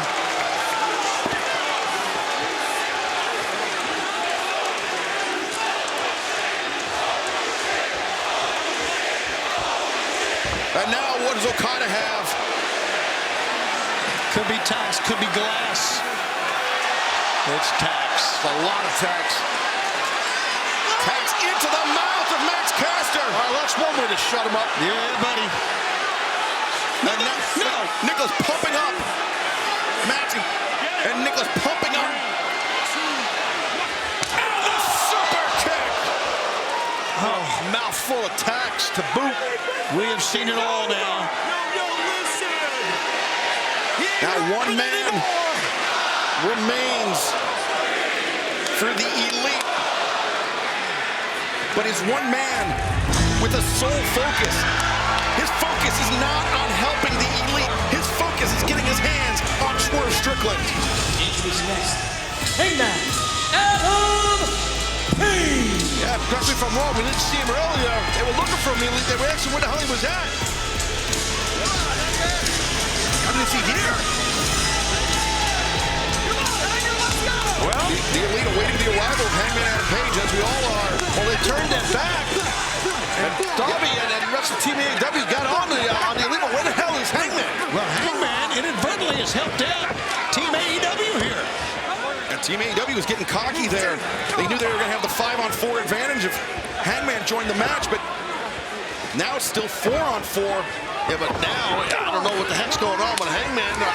Did you guys, I didn't see him all time. You guys seen him? I haven't even seen him. I've not seen Hangman Adam Page either, Taz, but right now, Darby Allin taking advantage of this opening, along with Mark Briscoe. Well, Strickland's, I mean, that's going to give the Team AEW the man advantage, obviously. Absolutely it is. But if, look at Bowens, he's wrapping the barbed wire around his leg. But if Hangman doesn't enter this match, can it officially begin? That is a hell of a point, and I don't know the answer to that. I think Bowens is going scissor me timbers here, and that pain of that barbed wire in his quad. Oh, the barbed wire scissor me timbers! Yeah, big Yahtzee City right there. After what Bowens went through, it's amazing he can still even get up on the ropes there.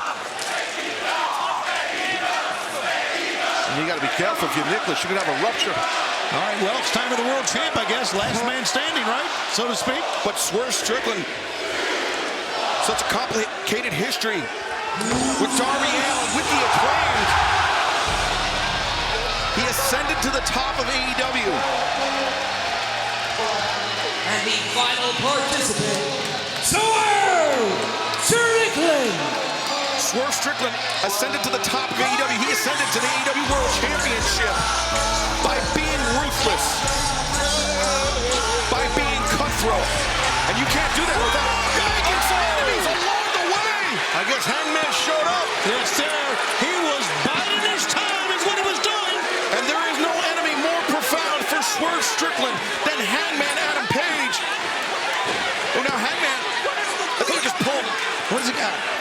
handcuffs for sure. Oh my God, you're kidding me. All 10 are out there. The match can end at any time right now. But it's going to be legitimately 5-on-4 the rest of the way. I mean, like this or not, it's a smart game plan by Hangman right now. Damn right it is, Taz. You are right, my friend. And Team AEW, they recognize the danger that they are in. As Okada sends Briscoe into the board with the barbed wire. Hangman, a right hand for Prince Nana, and look at the swerve. Both hands restrained. He took that AEW World Championship.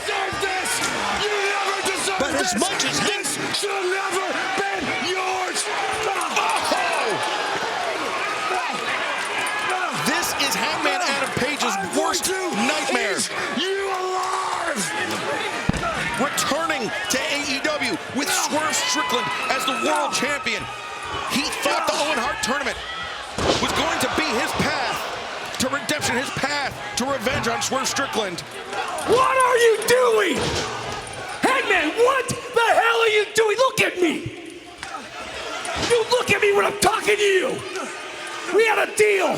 Hey, a deal is a deal, Hangman. Last time we suspended you, you sat at home. Okay, if you don't get your ass in this ring, you're fired. Whoa. Get your ass in here. Well, Hangman Adam Page, There you go. Well, now. with his job, with his livelihood, Lock the cage. Lock the cage. I don't care. I'm an EVP. Ring the damn bell, Bryce. Ring the bell. Ladies and gentlemen, Blood and Guts has officially begun. all 10 men, I get him. all 10 men near the ring, I would say. Now I want to say in the rings. But Hangman Adam Page, it's clear his sole focus is on Swerve Strickland, and now dissension. Teammates, yeah. Yeah, and AEW's taking full advantage of this, even though they're a man down. You have to. It's 5-on-4 as Briscoe hammers down on Matthew Jackson. Blood and Guts has officially begun, and we're going to stick with it all in picture-in-picture. And remember, from here on out, it's submission or surrender, the only way to win for the Elite or Team AEW. But Swerve Strickland, thus far a non-factor. The world champion has been neutralized, isolated on the outside. Prince Nana was knocked down. You know he would try to. I don't know if you can cut him loose or you can find it. Obviously, you can't find a key. I wouldn't think. No, I think bolt cutters are the only thing that could free Swerve Strickland. Yeah, you know, you're not getting out of those handcuffs. I don't know how the hell he would, meaning Strickland. And the fans here in Nashville trying their best to urge on the AEW World Champion. Just trying to get Swerve Strickland into the ring to even up the odds, but Swerve, look at Swerve on the outside looking in as the tag team champions taunt him. God, threw a crutch at Okada. They can hit him right in the head, maybe. As Briscoe throwing right hands into Hangman Adam Page. And Death Valley Driver. I can't tell if that's Hangman's blood or Mark Briscoe's, but I guess at this point it really doesn't matter. Yeah, Briscoe's been bleeding for a while, badly.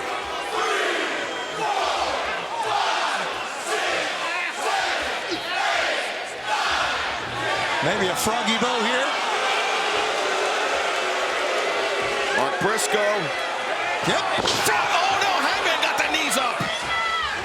Right into the ribs, the elbow of Mark Briscoe. Took Briscoe a while to balance himself, lost some blood. He wasn't steady, and it cost him. And I feel the frustration for Strickland. He's trying to get out of those handcuffs we saw a moment ago out on the outside. He can't help his team. Caster elevates Nicholas and Matthew over the top, but double enziguris by the Young Bucks. Here comes Okada. Okada brings Caster to the center, and the neck breaker as Perry, Jack Perry, a splash off the top.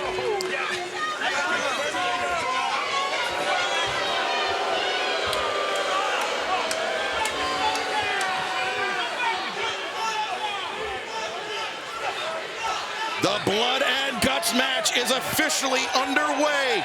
All 10 men have entered the ring, but there you see Swerve Strickland restrained, shackled to the cage on the outside. The Elite with a 5-on-4 advantage. Hold on, wait, Jarrett. What the hell? Hometown boy right here, Jeff Jarrett. And they're cheering him on as he walks down. Well, there's that knucklehead Brandon Cutler. The stooge for the EVPs. Cutler better be careful with Jarrett. Cutler also better be careful with the Mr. Big Daddy ass. Billy Gunn. Oh, no. Boom! Yes! Thanks for coming, Cutler. Look at this, Billy Gunn and Jeff Jarrett. They got a key. They got the key, and they're coming to the aid of Team AEW. Jeff Jarrett and Billy Gunn uniting to do the right thing here. Yeah, Hangman Adam Page, if you're just joining us, he cuffed Strickland, and now Prince Nana, he's got some kind of bolt cutters or pliers or whatever he's got there. A ratchet set, I don't know what it is. Maybe not a ratchet set. As Jarrett working to free Swerve Strickland from the cage. Did he have a key? Was it a key? I couldn't tell what it was, but the Elite, you can see very nervously looking at what's happening outside the ring. He's out. Strickland's out. He's got to get through the cage, though, because they locked him. You're right. Their cage has been locked, and what is Swerve Strickland? Look how the Elite keep nervously glancing in the direction of the AEW champions. Cut the cage open. And Swerve Strickland. He's been chopping out the bit on the outside. I don't blame Strickland, the world champ, going off right now. And he's obviously low because he was handcuffed. He's the freshest of all the men. Well, he was beaten down by Hangman Page, too. He was hitting the head with the AEW World Championship as Swerve, though, taking out all of his frustrations on the Elite. As now Jack Perry being reminded of whose house it is. And that's 4 of the Elite. AEW World Champ set the tone, but now look at this. Look at these 2 men here. Their eyes are locked in on each other. Hangman and Swerve. Talk about history. And listen to the fans.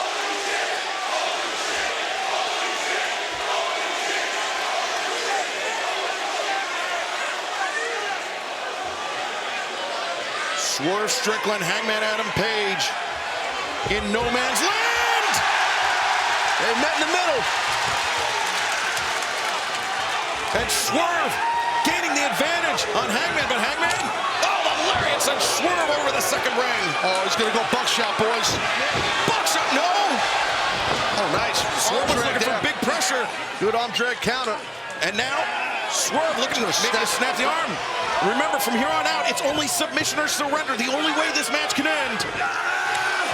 Oh, no. Barbed wire's on there, right? Yeah, the barbed wire board. That's Darby Allin, the code red. Remember, Darby Allin and Jack Perry, they've been in this match the longest, the most fatigued, the most beaten down. Okada just dropped Darby. Well, you can tell fatigue is setting in on a lot of the guys here. It's tough. And here's the thing, Taz, this type of match may not be Kazuchika Okada's forte, but he's such an athlete. He's such a tremendous professional wrestler that he can be the difference maker for the Elite. Of course he can. He's competitive. He's a fighter. He's a killer. He wants it. Oh, there goes Jack Perry. Got lit up by Swerve. What a freaking night. I think Max Caster busted open over his eye. Anthony Bowens, of course, he was sandwiched between those 2 barbed wire boards. Moving slow. Oh, no. Swerve Strickland with the... That is... No. A little staple gun action. Thinking back to the Texas death match between Swerve Strickland and Hangman Adam Page. This is a nightmare. Oh, the low blow. Well, it saved Hangman, I can tell you that. And again, it's all legal. At this point, I mean, Taz, you're going to find out here. Yeah, what's in this box? What's in this case, I should say. What the hell is it? Are you kidding me? More staple guns. You know, Okada, like you said, has never been involved in anything like that. He's looking at that staple gun. Look at this. Oh! The Elite! Look at this. Just puncturing Swerve Strickland with the staples.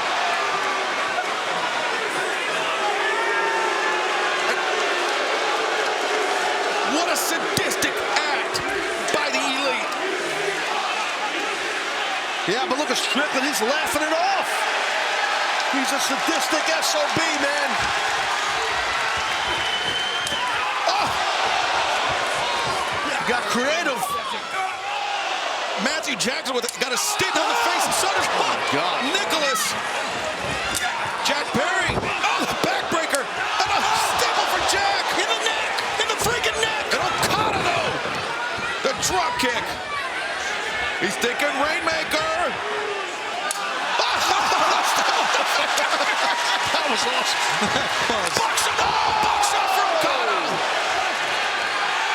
Oh, the jaw. In the freaking jaw. House cold. Blood and Guts. Living up to its name. And the action continues in picture-in-picture.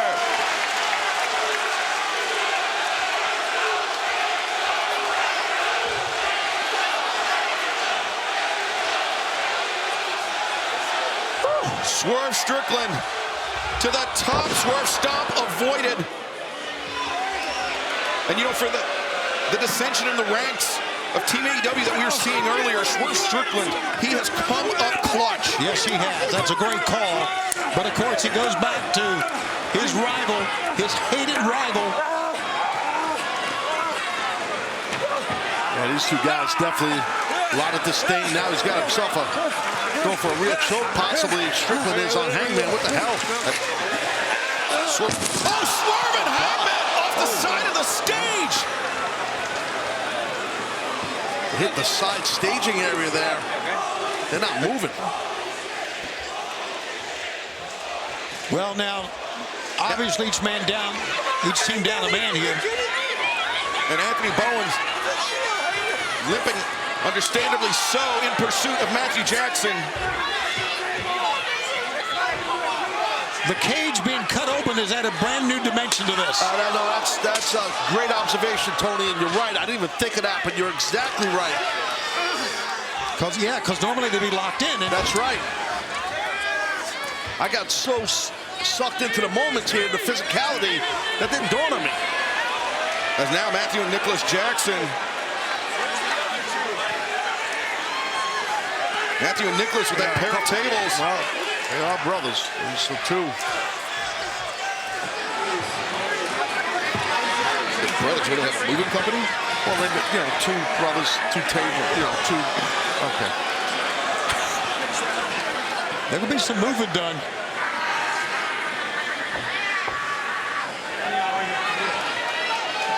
Matthew and Nicholas Jackson positioning those tables up against the edge of the cage as the action spilling out.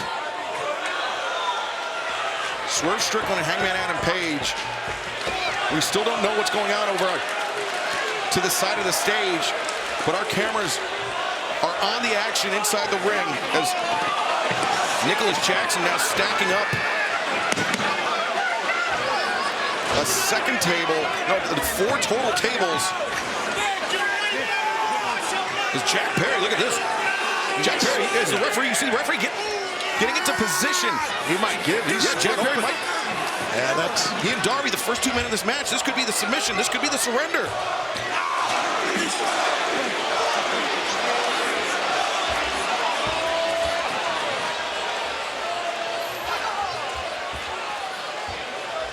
We are live, and Blood and Guts continues here tonight on Dynamite.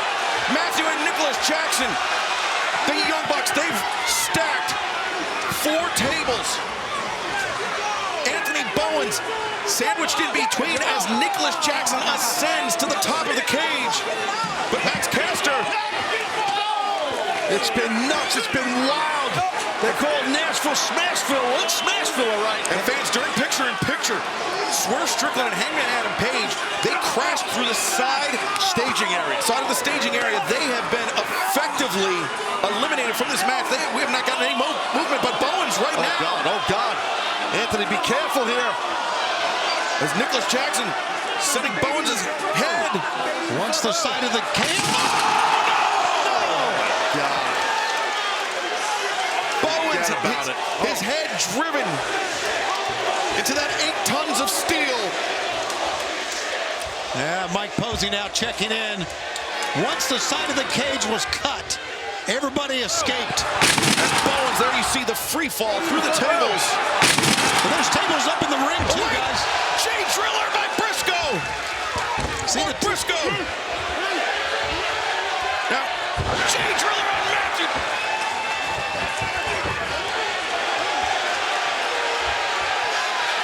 A Jay Driller for Jack Perry. Good God, Briscoe, where's he getting this from? Drawing on the power, the memory of his brother, Jay Briscoe. Briscoe to the rescue. Put it up to the heavens. You know his brother's up there smiling away, loving this. Loving it.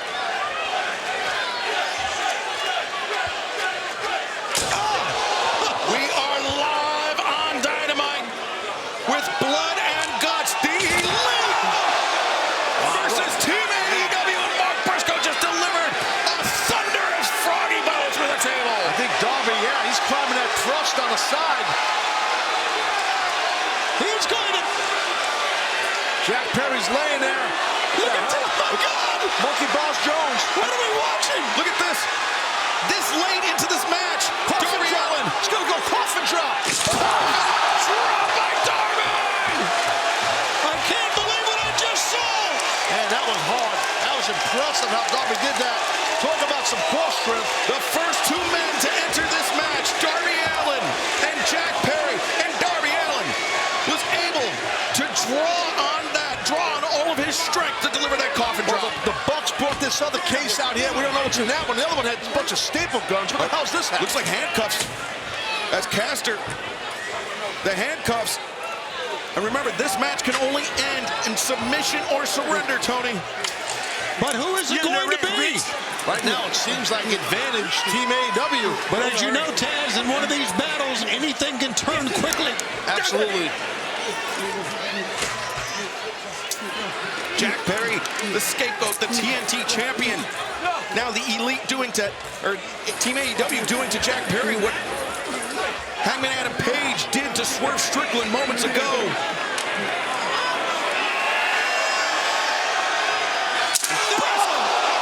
Wow, Jack Perry's defenseless. You heard Mark Briscoe asking, does Jack Perry quit? But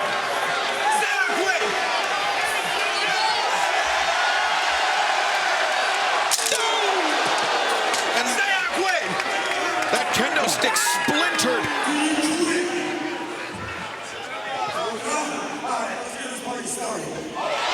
It's a party started. What the hell? What? Darby, what is he looking for? I'm scared to even guess. I mean, we saw the lengths that Darby went to at the Anarchy in the Arena. As Mark Briscoe at that. Oh my God. Oh, God. That's not good.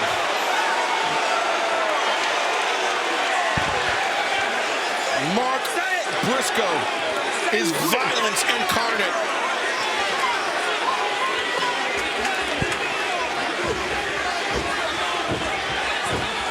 And what does Darby have in his hand?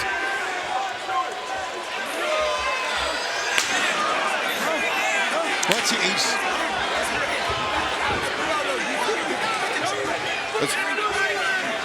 Matthew Jackson trying to talk. At this point, he's trying to talk. I have a conversation with Mark Briscoe after everything we've witnessed. Probably threatening the fire him. Wait a minute. Oh, Darby. Guest hand now. All right. All right. Definitely amping things up here now. For God's sakes. I mean, Darby.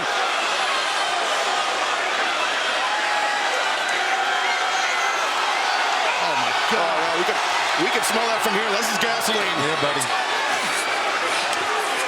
Oh, my God.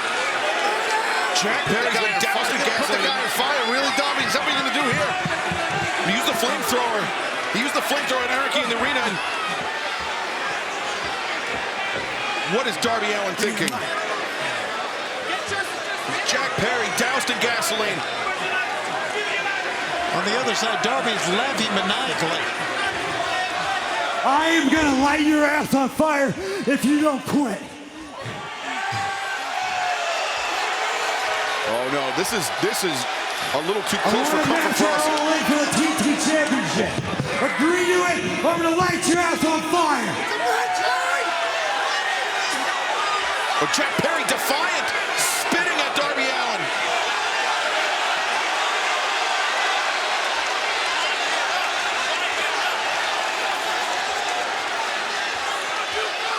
Look at it.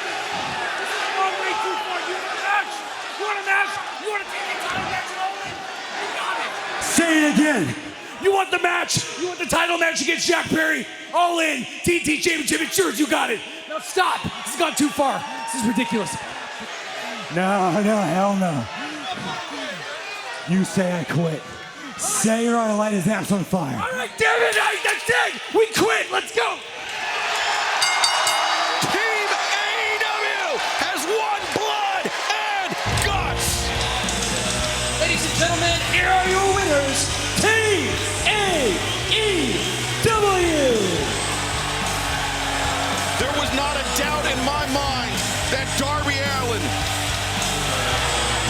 would not have lit Jack Perry on fire if Matthew Jackson did not quit. Right, and I'm telling you this, I don't want to take sides, but Jack Perry said to hell with it, I'm not quitting. Well, thank you for joining us tonight for Blood and Guts. This Friday night, the Royal Rampage, 2 rings, 20 men who will earn a shot at the AEW World Championship at Grand Slam this September. We will find out Friday night. For Taz, for Tony Schiavone, I'm Excalibur. Thank you for joining us tonight for Blood and